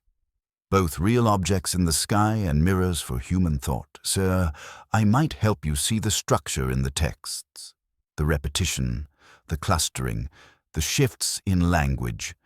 But the mystery isn't in what we know, but in what we can't confirm. You can't confirm the feeling of standing on a temple roof, but you can imagine it calmly. Cool air, distant river, a city below, and above you, a sky that keeps its own time. You let the stars fade back behind the ceiling of your quiet room, and the lamp becomes your small, patient universe again. The tablets on the table feel heavier now, not in weight, but in intimacy, because the next cluster of texts is about bodies. about pain, about relief, about the awkward fact that no matter how grand your city is, someone will still get a fever on a Tuesday. What's broadly accepted is that Mesopotamian cuneiform traditions include texts related to healing, some that look like practical remedies, and others that blend ritual language with treatment. The evidence we do have points to a world where medicine and what we would call magic often share the same page, or rather, the same clay. Archaeology suggests illness and injury were part of daily life in ancient cities, just as they are now. And the evidence we do have includes skeletal remains that sometimes show signs of disease, stress, and healing. Most historians agree that ancient healers worked within cultural frameworks that don't map neatly onto modern biomedical categories. A careful reading might suggest that when a text uses a charm-like formula, it isn't automatically irrational. And when it lists an herb, it isn't automatically scientific in the modern sense. The categories overlap, and bedtime likes overlap. Soft edges, not sharp ones.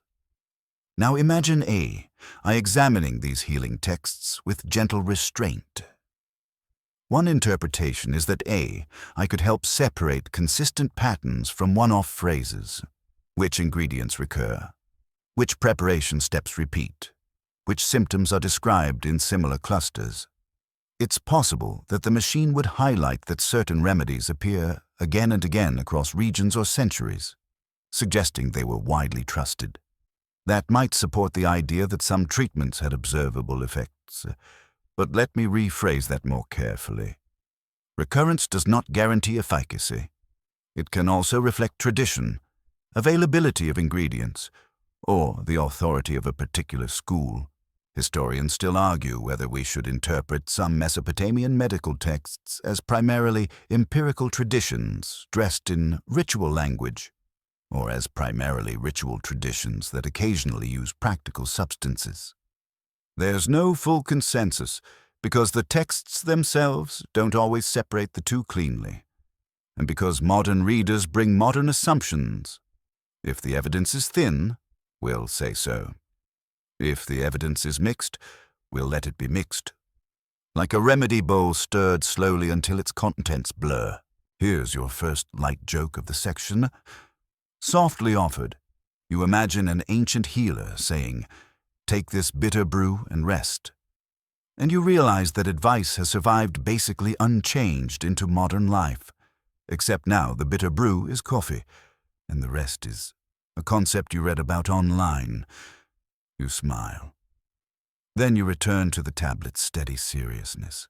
What's broadly accepted is that Mesopotamian healing traditions included specialist roles, often described in later sources as different kinds of practitioners, though the specifics vary. The evidence we do have points to a professional culture around diagnosis, treatment, and ritual support. One interpretation is that I might detect distinct voices within the corpus, one set of texts emphasizing observation and procedure, another emphasizing invocation and symbolic action. It's possible that such patterns could help modern scholars understand how healing work was organized. Without pretending to pin down exact job descriptions for every era, you keep the solid ground separate from the mist. Documented, remedies and incantations exist. Interpreted, recurring ingredients and phrases suggest traditions and training. Imagined, a healer's calm voice in a dim room, the smell of warmed oils, a patient's breathing easing. That last part is possible. Not provable. But it's the kind of gentle picture that helps you feel what the documents hint at. Now, you edge toward the mystery corner, but you label it clearly. A popular rumor claims that ancient medical texts contain lost cures for modern diseases, waiting to be rediscovered if we just translate the tablets correctly. This theory isn't widely accepted in the sweeping way the rumor suggests. A more cautious explanation could be that some ancient remedies might include substances with real pharmacological effects. Plants can be powerful, but translating. Identifying ingredients and evaluating safety is complex, and many treatments were designed for conditions understood differently than we understand them now. If we treat it as a possibility rather than a conclusion, the question becomes calmer. Could some recurring remedies reflect practical observation of what soothes symptoms? It's possible, but it would require careful testing and context, not wishful decoding. Second light joke. You picture the I triumphantly announcing, "I have found the ultimate cure." And then it's just sleep, fluids, and don't stress, which is both hilarious and irritating because it's probably what you needed anyway. Then the room quiets again, because bedtime itself is a kind of remedy.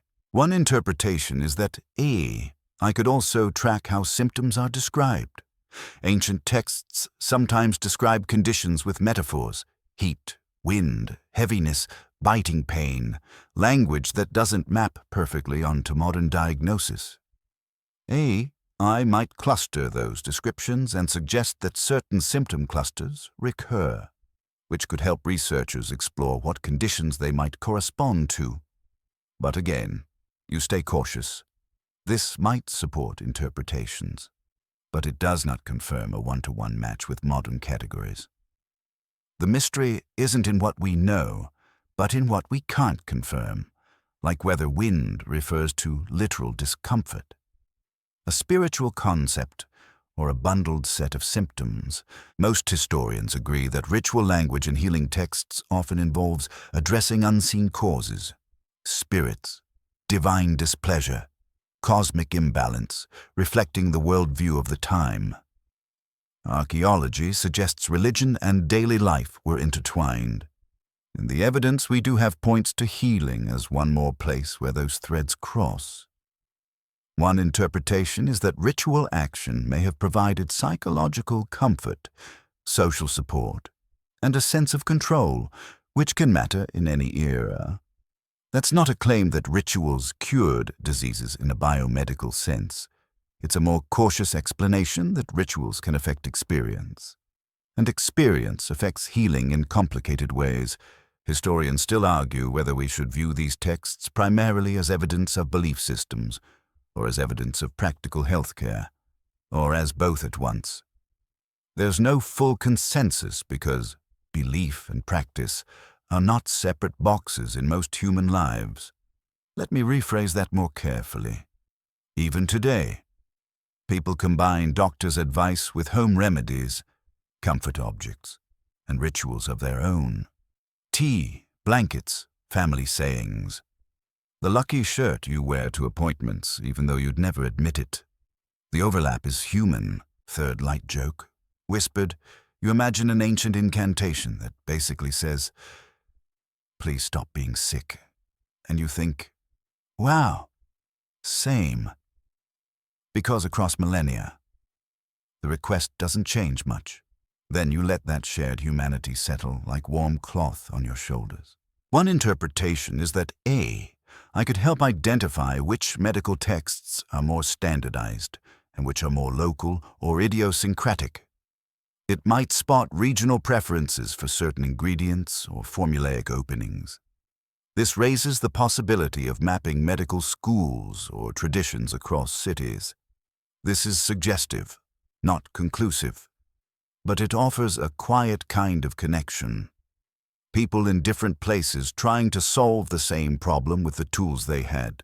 Some parts are documented, some are interpretation, and some are gentle imagination. We're not proving anything tonight. We're following clues. And as you breathe slowly, you imagine the ancient healer and the modern analyst, human or machine, meeting over the same clay, both trying to understand suffering without claiming certainty. The lamp hums, the tablet holds its calm, and you drift onward, soothed by the thought that even in the oldest cities, someone cared enough to write down how to help. You let the idea of healing settle into the room like warm steam from a bowl. Then you notice something nearby that feels colder, sharper, more angular, like a straight edge against soft clay. A tablet with rules. A tablet with consequences implied, even if the language stays formal. What's broadly accepted is that Mesopotamian societies developed legal practices and written norms, and that later periods preserve famous law collections that outline penalties, property rules, and social obligations. The evidence we do have points to a long tradition of contracts and dispute records as well, which can be just as revealing as any grand code. Archaeology suggests that as cities grew, so did the need for formal agreement, land boundaries, marriages, loans, adoptions, labor obligations. The evidence we do have includes tablets that read like everyday legal paperwork, terms, witnesses, seals, sometimes so familiar in structure that your modern brain almost wants to ask where the checkbox is. Most historians agree that law in these contexts isn't just abstract philosophy. It's a tool for making crowded life survivable. Now imagine AI examining these legal records. One interpretation is that AI could detect the recurring scaffolding of contracts, the standard phrasing, the order of information, the ways witnesses are named. It's possible that the machine would highlight which clauses are nearly universal and which are rare, suggesting what people considered non-negotiable versus situational. This might support the idea that certain social expectations were stable, like repayment, inheritance, or liability, while other areas were more flexible. But again, suggestive, not conclusive. Because what survives is not the whole legal world, just what got written and kept. Historians still argue whether the best way to understand ancient law collections is as actual law and practice, as idealized statements of authority, as educational texts, or as a mix that changes by time and place. There's no full consensus because a law code can function like a symbol, even if every case isn't judged exactly by it. Let me rephrase that more carefully. A rule written in clay may reflect aspiration as much as enforcement. It can tell you what leaders wanted to project: order, fairness, strength, even if daily disputes were messier. Here's your first light joke of the section. Gently modern, you picture an ancient contract and think, wow, even 5,000 years ago, someone was like, let's put it in writing? And suddenly, your landlord feels less personal and more historically consistent. You smile. Then you return to the calm fact that writing offers stability. It freezes an agreement in a form that can outlast memory and argument. One interpretation is that AI could help reveal the loophole culture of ancient contracts, where people specified details precisely because someone, somewhere, once tried to wiggle out of them.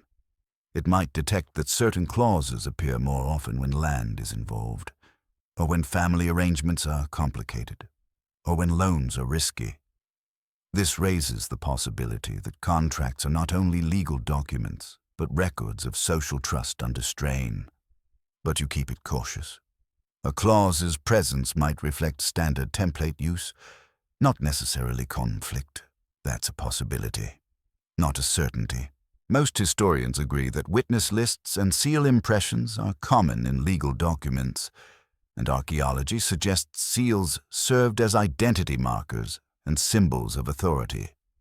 The evidence we do have points to a social world where being known, being recognizable, mattered.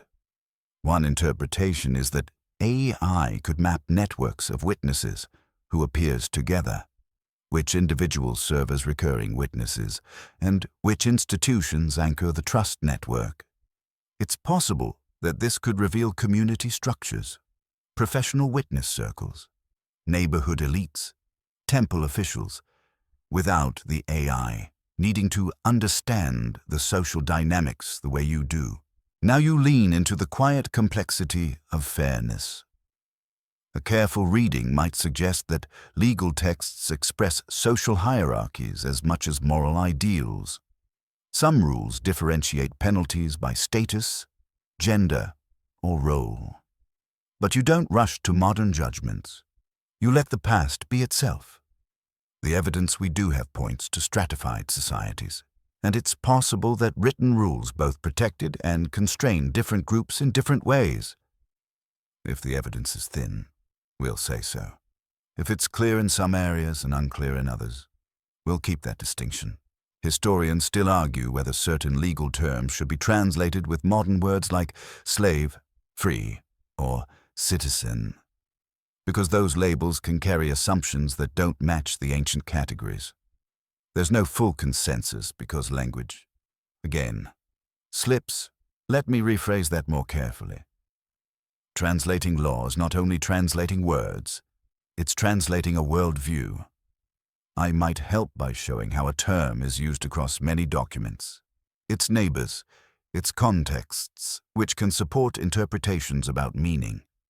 But it cannot guarantee that the modern label captures lived reality. This is suggestive, not conclusive. Now, because bedtime likes one carefully fenced mystery, you allow it to enter softly. A fringe idea proposes that ancient law codes hide secret ethical systems or advanced philosophies disguised as practical rules, and that I could uncover a deeper, universal law embedded in the text.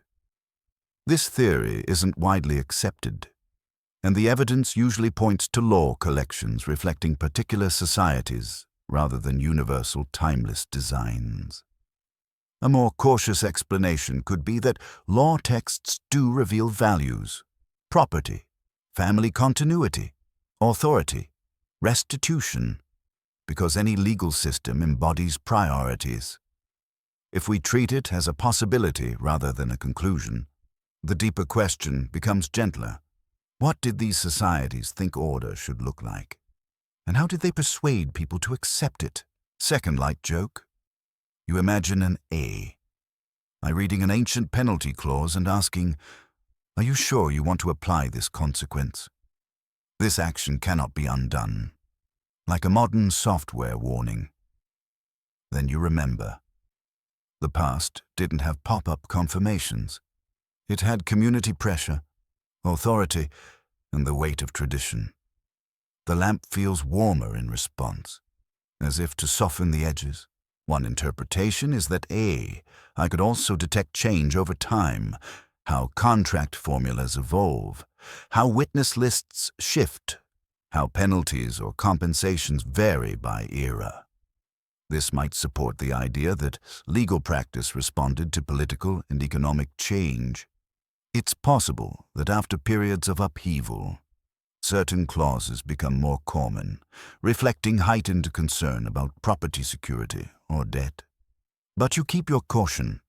Patterns can be driven by preservation bias or local archive habits. The mystery isn't in what we know, but in what we can't confirm. Most historians agree that law and administration overlap. The same institutions that distribute rations also record obligations and settle disputes. Archaeology suggests temple and palace complexes were centers of both economy and authority. The evidence we do have points to a world where paperwork is power, and power tries to look like fairness, because fairness makes power easier to live with. That's an interpretation, but it's a reasonable one. Signposted as interpretation. And it's not a single hidden truth. It's a broad human pattern. Third light joke, tucked in gently. You realize that terms and conditions are older than almost everything you own. And suddenly you feel very small and very sleepy. Then you let that thought drift away. Because the goal is calm, not existential dread. Some parts are documented. Some are interpretation. And some are gentle imagination. We're not proving anything tonight. We're following clues. And as you sit in the lamplight with the law tablets, you feel the quiet tension between ideal and practice, rule and loophole, authority and community. I might help you see the structures in the text, the repeated clauses, the networks of witnesses, the evolution of formulas. But you are the one who holds the human question. How did people make life together in a city? And how did they argue about what was fair? You keep the law tablet's straight-edged mood in the back of your mind as you drift back towards something more open. Movement rather than rule. Roads rather than clauses. The lamp makes the clay look like a small desert under moonlight. And in that miniature landscape, you start imagining routes. River paths. Caravan tracks. The slow exchange of things that don't grow where you live. What's broadly accepted is that ancient Mesopotamian cities participated in long-distance trade networks, moving materials like metals, stone, timber, and luxury goods that were scarce in the alluvial plain. Archaeology suggests imported materials show up in artifacts and building projects, and the evidence we do have points to exchange as a key part of urban prosperity.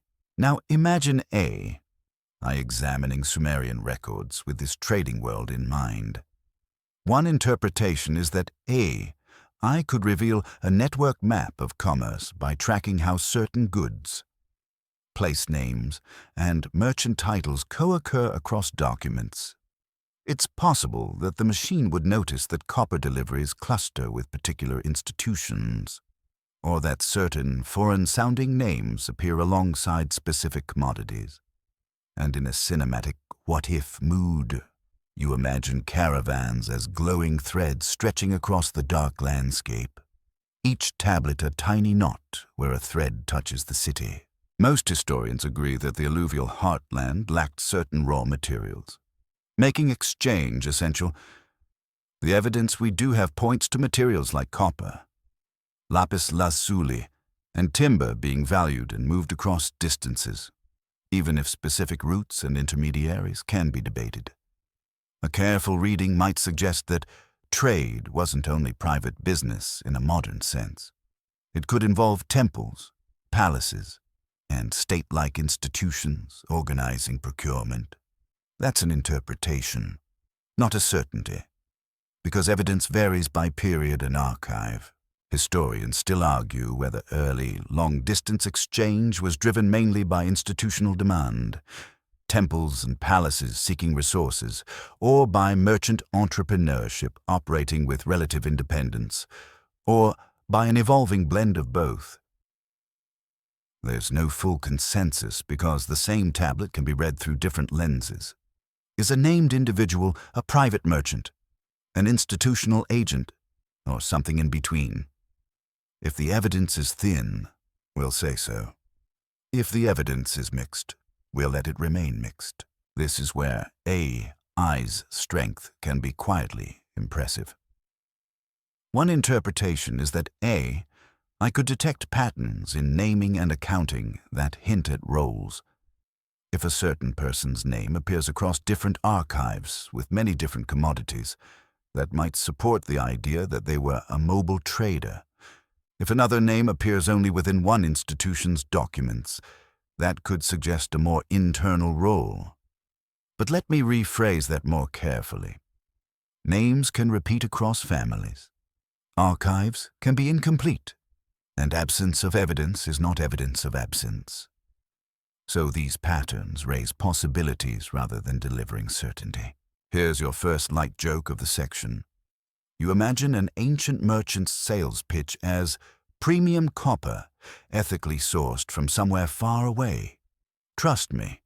And then you realize that trust me has always been the backbone of commerce, no matter the century. You smile, and the room stays calm. Archaeology suggests river transport was crucial, and the evidence we do have points to boats and river routes being efficient ways to move bulk goods. Most historians agree that overland caravans also mattered for reaching resource zones beyond the rivers. One interpretation is that I could help distinguish river-based trade from overland trade in the texts by clustering words tied to boats, harbors, reeds, and river travel versus those tied to caravans, donkeys, and distant mountain materials. This might support the idea that different administrative offices manage different logistical pipelines. Now you let your imagination paint a slow-moving caravan under starlight. You can almost hear the soft clack of hooves and the low murmur of people trying not to waste breath in dry air. But you keep your framing safe. This is gentle imagination, not a reconstructed scene we can confirm. The mystery isn't in what we know, but in what we can't confirm, like the exact sound of a merchant's accent, or what jokes they told to stay awake on a long route. A fringe idea proposes something more dramatic, that certain trade records hint at contact with far more distant lands than mainstream scholarship would accept, sometimes framed in modern storytelling as evidence of lost global empires. This theory isn't widely accepted, and the evidence is usually too thin and too interpretable to support sweeping claims. A more cautious explanation could be that long-distance trade can be surprisingly far-reaching, even without a single unified empire, because goods can pass through many hands across many stages. If we treat it as a possibility rather than a conclusion, it becomes a calmer question. How far can a material travel in a chain of exchanges before its origin becomes a story rather than a fact? Second light joke. Soft and modern. You imagine the AI building a trade network graph and then recommending people who bought lapis also bought more lapis, because apparently your ancient city has a very consistent aesthetic. Then you remember luxury goods often signal status, ritual, and identity, not just taste. The evidence we do have points to imported materials being used in elite and sacred contexts, which makes them more visible archaeologically. One interpretation is that I could also detect bottlenecks in the network, periods where certain imports decline, or where substitute materials appear more often. This raises the possibility of geopolitical disruption, changing alliances, resource shortages, or shifting preferences. But again, you keep it careful. A dip in records might reflect preservation loss or archive gaps. If the evidence is thin, we'll say so. Most historians agree that seals and standardized accounting helped manage exchange. And archaeology suggests administrative systems were sophisticated enough to track goods across multiple steps. The evidence we do have points to contracts, receipts, and lists that function like the city's logistical memory. One interpretation is that AI could help reconstruct chains, a shipment recorded as received here, redistributed there, transformed into an artifact somewhere else. It's possible that the machine would identify recurring sequences: receive, store, allocate, craft, distribute, turning the chaos of commerce into a readable flow. Historians still argue whether certain place names in the texts correspond cleanly to known archaeological regions, or whether some names are symbolic, shifting, or still uncertain. There's no full consensus because ancient geography can be slippery, and because later traditions sometimes reuse older names. Let me rephrase that more carefully. When a tablet mentions a distant land, it might be pointing at a real region, but the borders and identities of that region may not match modern maps. Third light joke, tucked in like a small wink. You imagine trying to file an international shipping claim in cuneiform. Package arrived damaged. Contents: 1 ambition, 2 regrets. And you're grateful your own online orders don't require a cylinder seal. Then the humor fades into quiet appreciation. Trade is one of the ways cities learn about the wider world. Even if that learning is indirect, some parts are documented, some are interpretation, and some are gentle imagination. We're not proving anything tonight. we're following clues. And in this warm room, as AI walks through the records, you picture the ancient city not as an isolated island of mud brick, but as a node in a larger web. River lines, caravan routes, exchanges of copper, stone, stories, and words. Each tablet a small anchor point where the web briefly touches ground. You let the caravan threads fade back into the tabletop, and the lamp's circle of light tightens again around something smaller and more intimate, the act of writing itself. You've been living among tablets as if they simply exist, but now you notice the hands behind them, the pressure, the angle, the tiny decisions made while clay is still soft. What's broadly accepted is that scribes trained in schools, practicing signs, lists, and model texts until the wedge marks became muscle memory. Archaeology suggests scribal education left behind practice tablets and standardized exercises, and the evidence we do have points to writing as both a technical craft and a social gatekeeper. You imagine a classroom in a courtyard corner, shaded, dusty, full of quiet concentration and occasional groans. Not dramatic groans, just the soft kind that says, "I have pressed this sign wrong for the 20th time and the clay is judging me."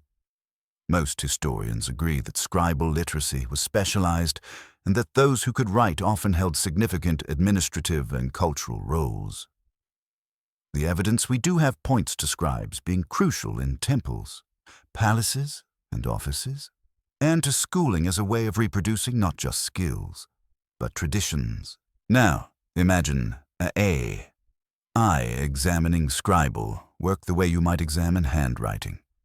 One interpretation is that I could detect patterns in individual hands, sign formation, spacing, pressure, habitual mistakes, especially if trained on high-quality images. It's possible that the machine would cluster tablets by likely scribe or scribal style group. Even when the text content is routine and in a cinematic what-if mood, you picture a quiet gallery of invisible artists, each with their own wedge-shaped signature, finally becoming visible again through pattern. But you keep your caution. Documented, scribal training existed, practice texts survive. Interpreted, handwriting analysis can suggest scribal identity or school traditions. Imagined, a particular scribe's personality shining through their wedge marks like a voice. That last part is gentle imagination. Possible, but not confirmable. The mystery isn't in what we know, but in what we can't confirm, how it felt to be a student, whether they were proud or bored or secretly hoping to become a brewer instead. Historians still argue whether the variation we see in tablets is best explained by individual scribal identity, by regional school conventions, by chronological change, or by the practical constraints of different document types. There's no full consensus because the evidence is messy in the way human work is always messy. A large archive can preserve thousands of tablets, but it can still preserve only a fraction of all the writing that once existed. If the evidence is thin, we'll say so. Here's your first light joke of the section, offered gently. You imagine a scribal student carving "I was here" into a practice tablet, and then you realize that would be the world's oldest doodle. Except the teacher would probably assign extra sign lists until the student learned regret. Then you smile and return to the calm reality. Scribal education was often strict because accuracy mattered.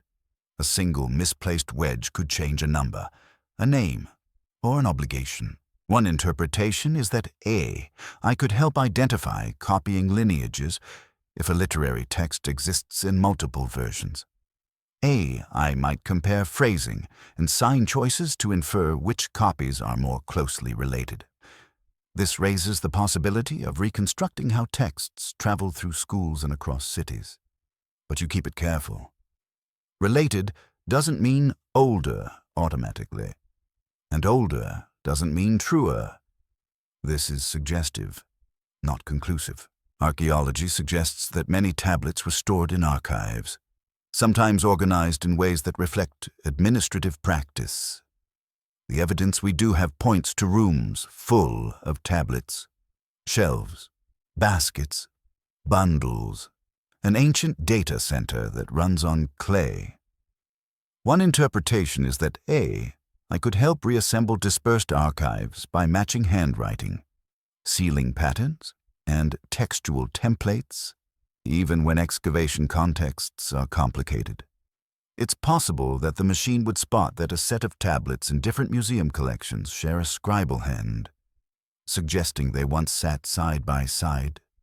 That's a quiet kind of reunification, and it stays safely within interpretation.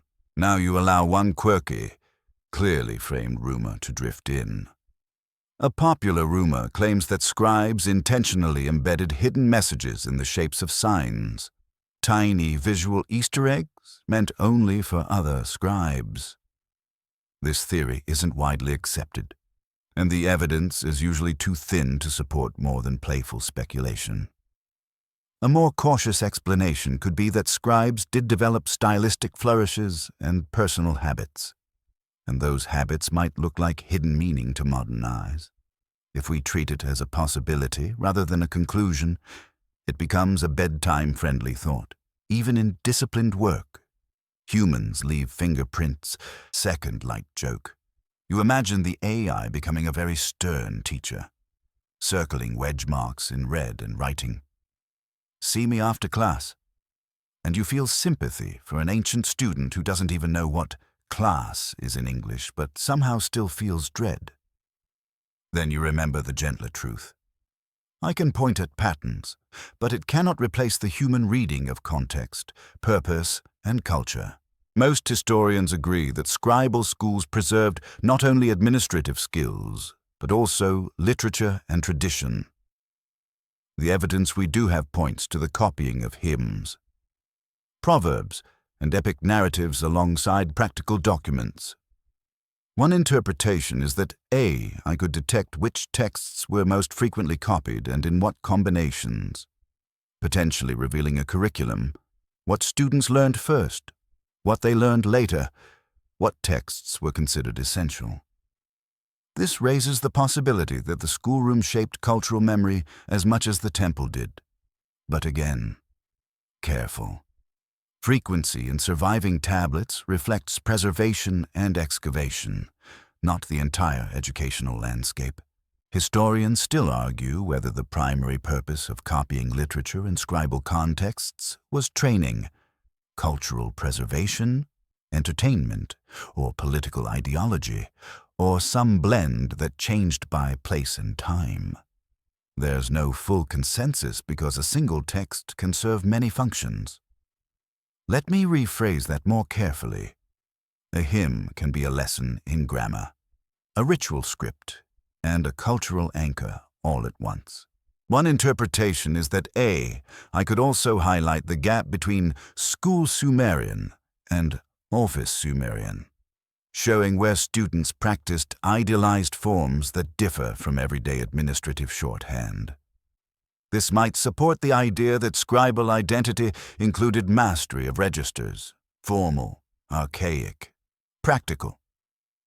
It's possible that scribes developed a kind of professional bilingualism within the same language, switching styles depending on the task.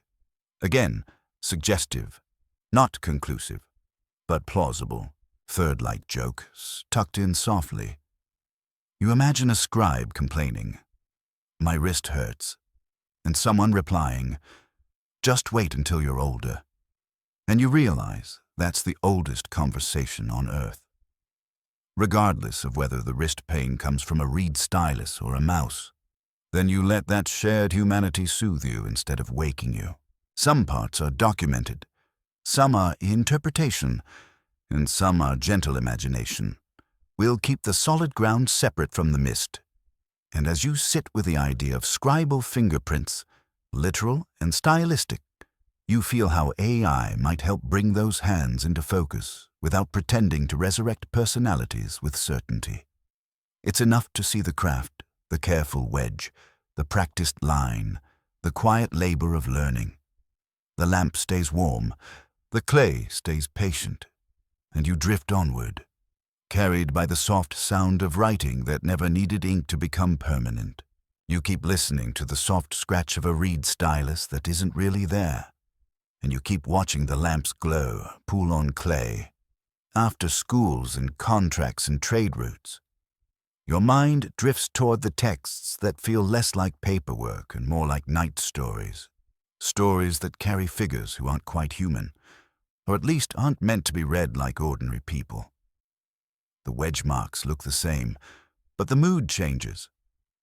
The room feels wider again, like the ceiling lifts just a little. What's broadly accepted is that Sumerian literature includes mythic beings, gods, heroes, monsters, and protective spirits appearing in hymns, epics, and ritual texts. Most historians agree these figures reflect cultural imagination, religious worldview, and literary tradition. Even if individual stories can preserve traces of older memories or local concerns. Archaeology suggests people used ritual objects, amulets, and temple imagery to express protection and order. And the evidence we do have points to a society where myth and daily life were braided together rather than kept in separate boxes. Now imagine I examining these mythic texts with the same patient, pattern-hungry attention it gave to ration lists. One interpretation is that AI would notice recurring motifs, certain beings associated with water, certain monsters linked to wilderness, certain divine names paired with specific verbs of creation or destruction.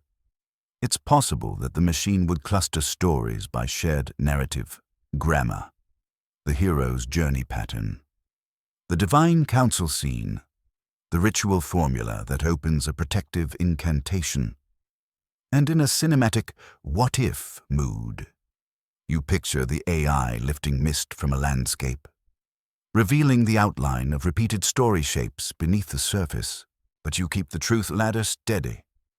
Documented, these beings appear in texts, and the texts exist.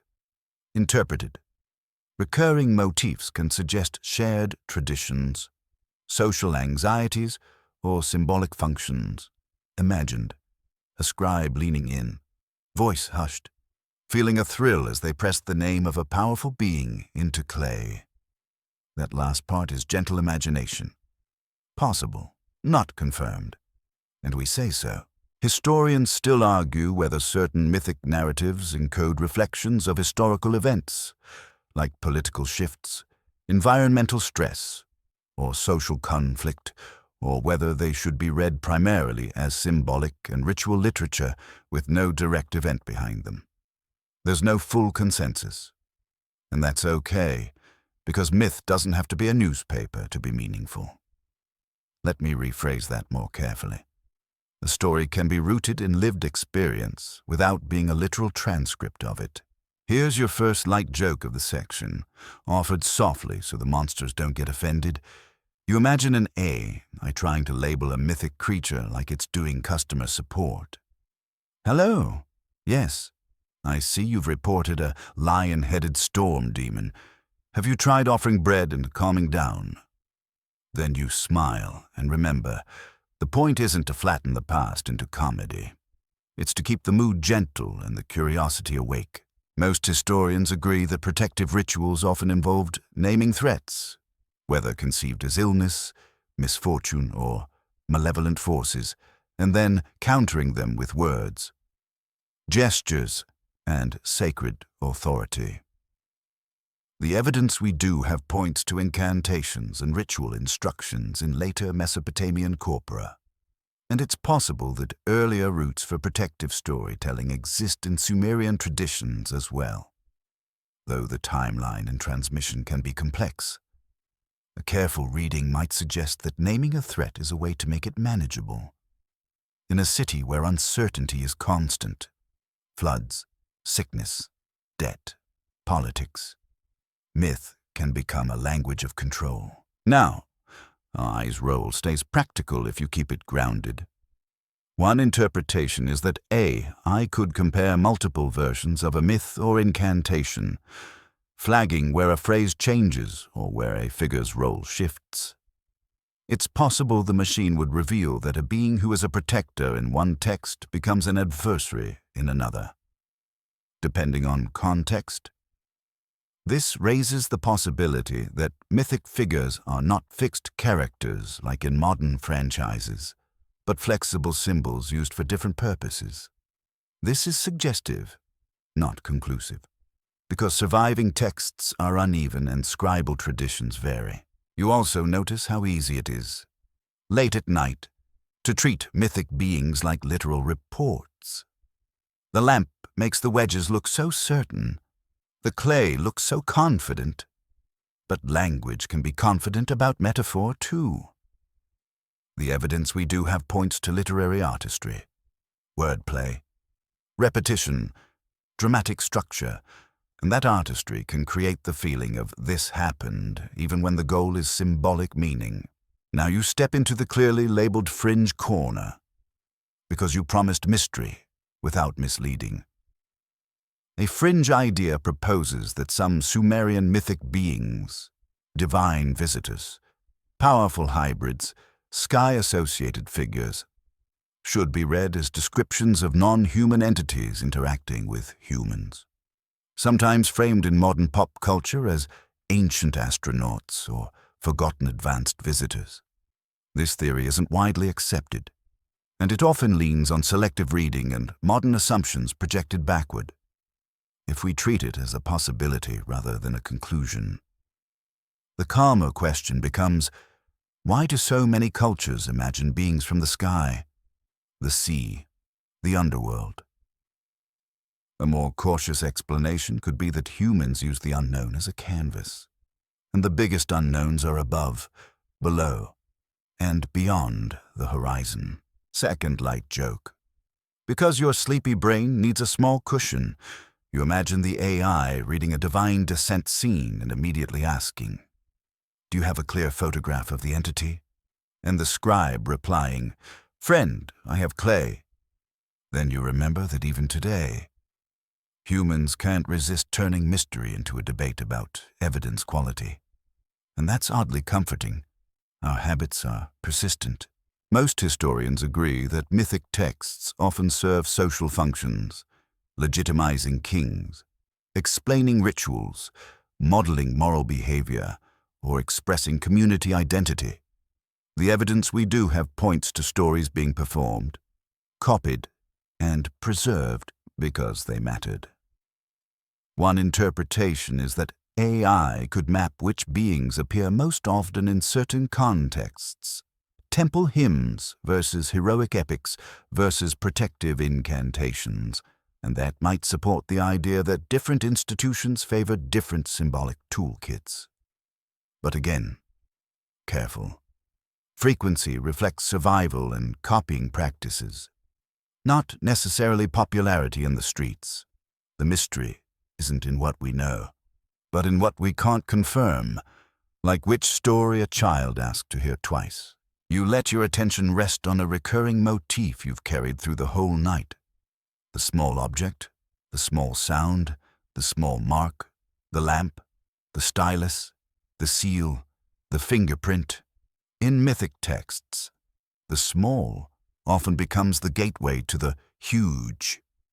A single named being can stand for a storm, a disease, a political fear, a moral warning.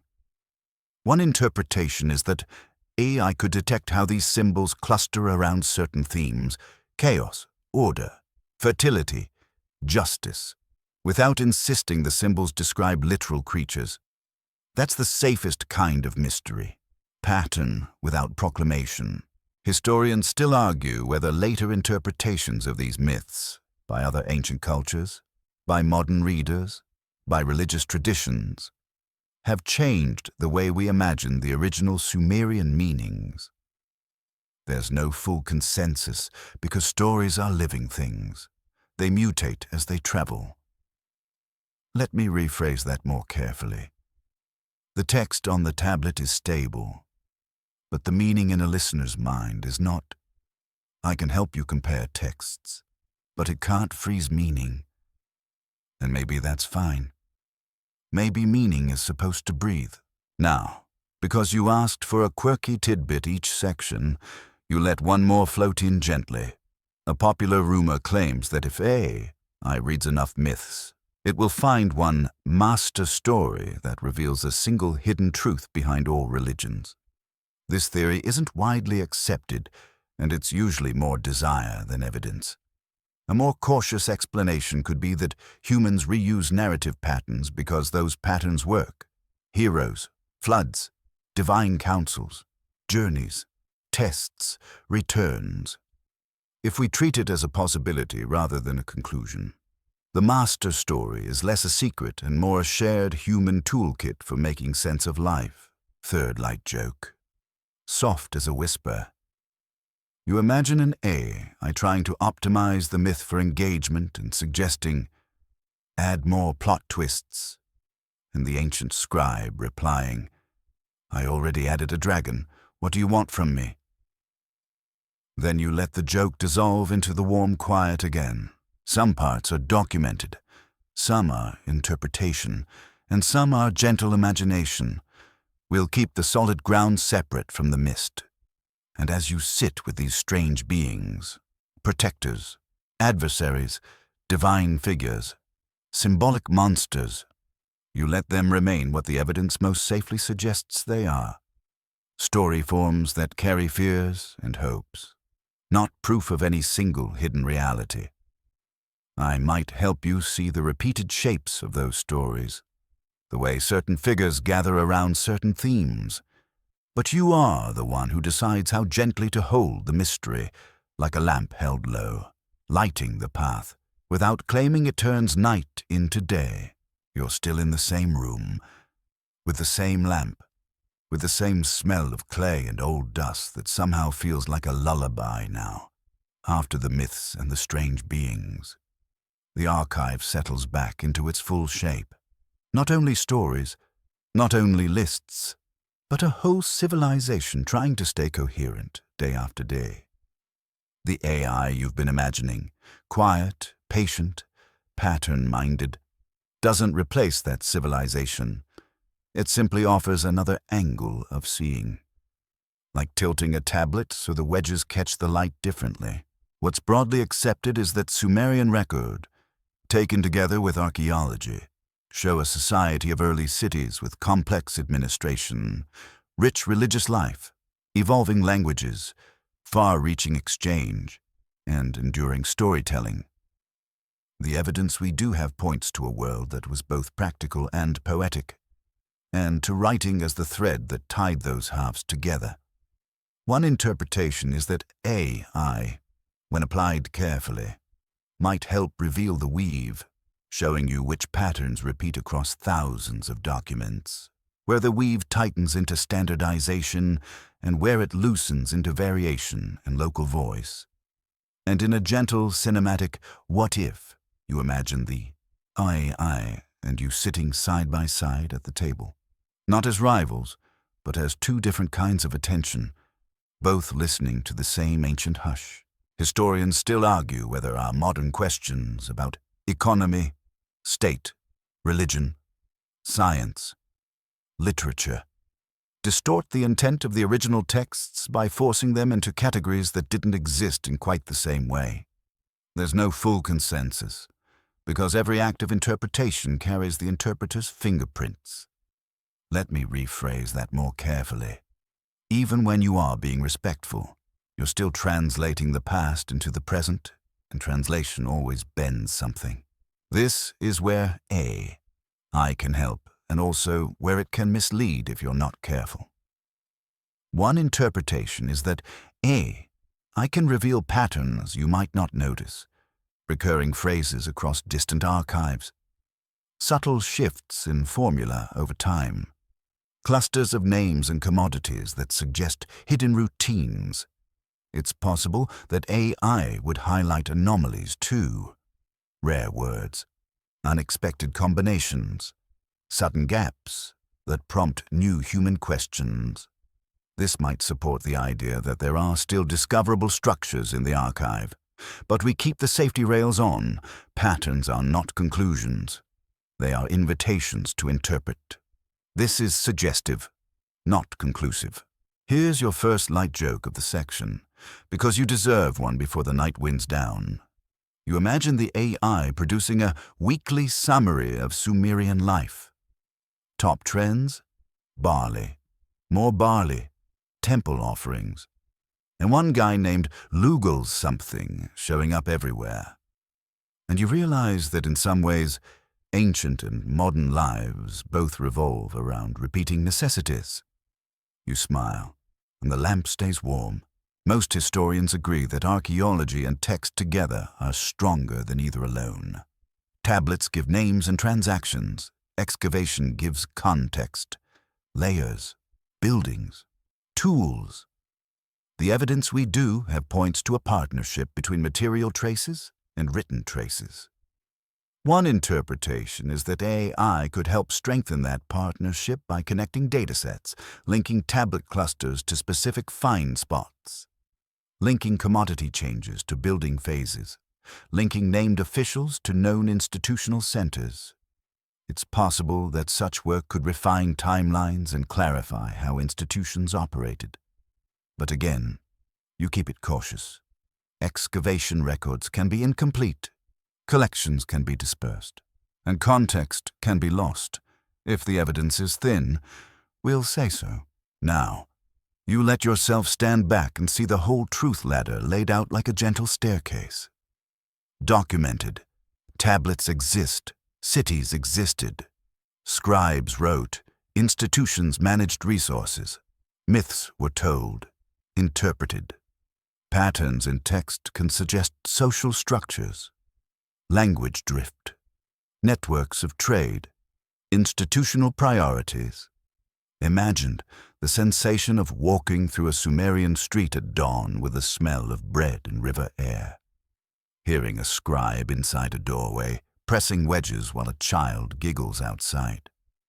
That last part is the mist, and it's okay. Some parts are documented, some are interpretation, and some are gentle imagination.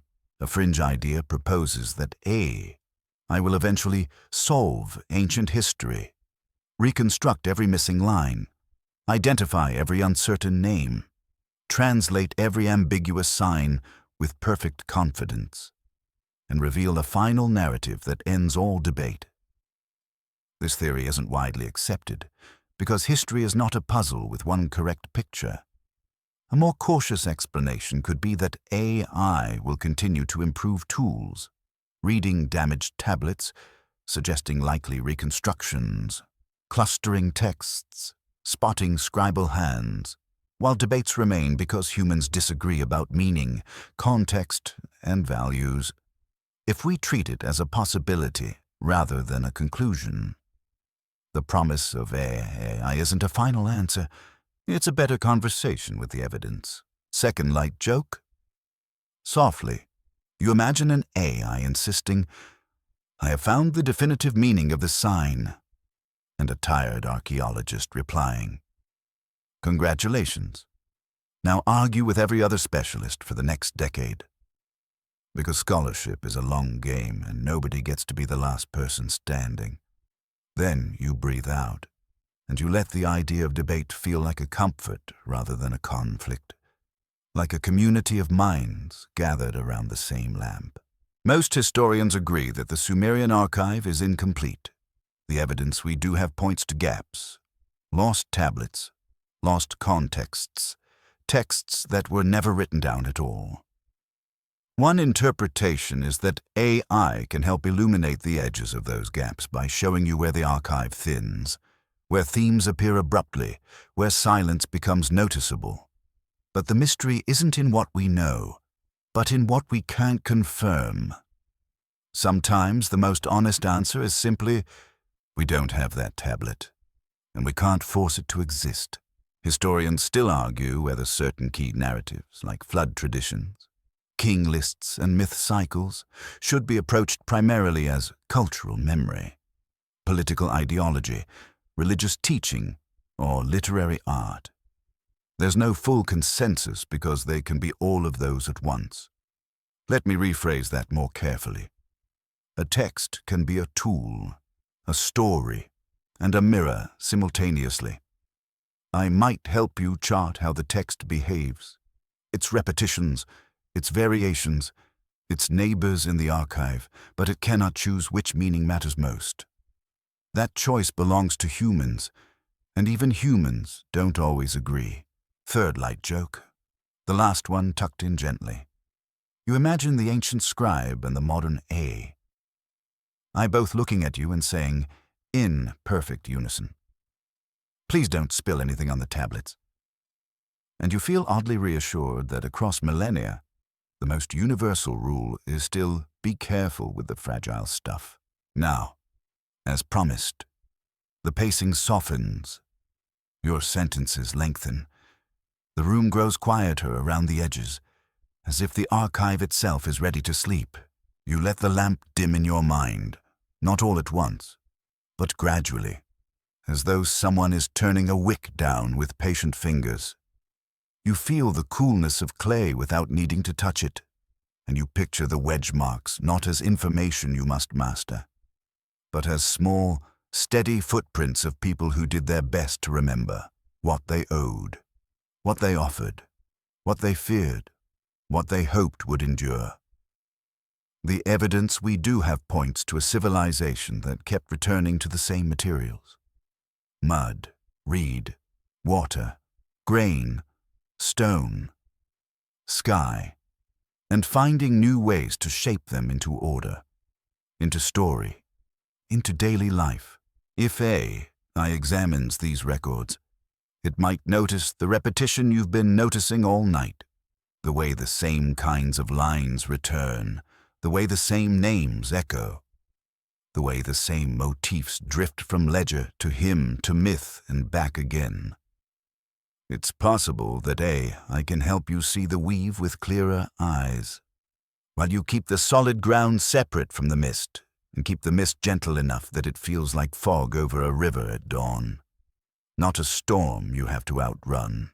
Some parts are documented, some are interpretation, and some are calm, what-if, imagination.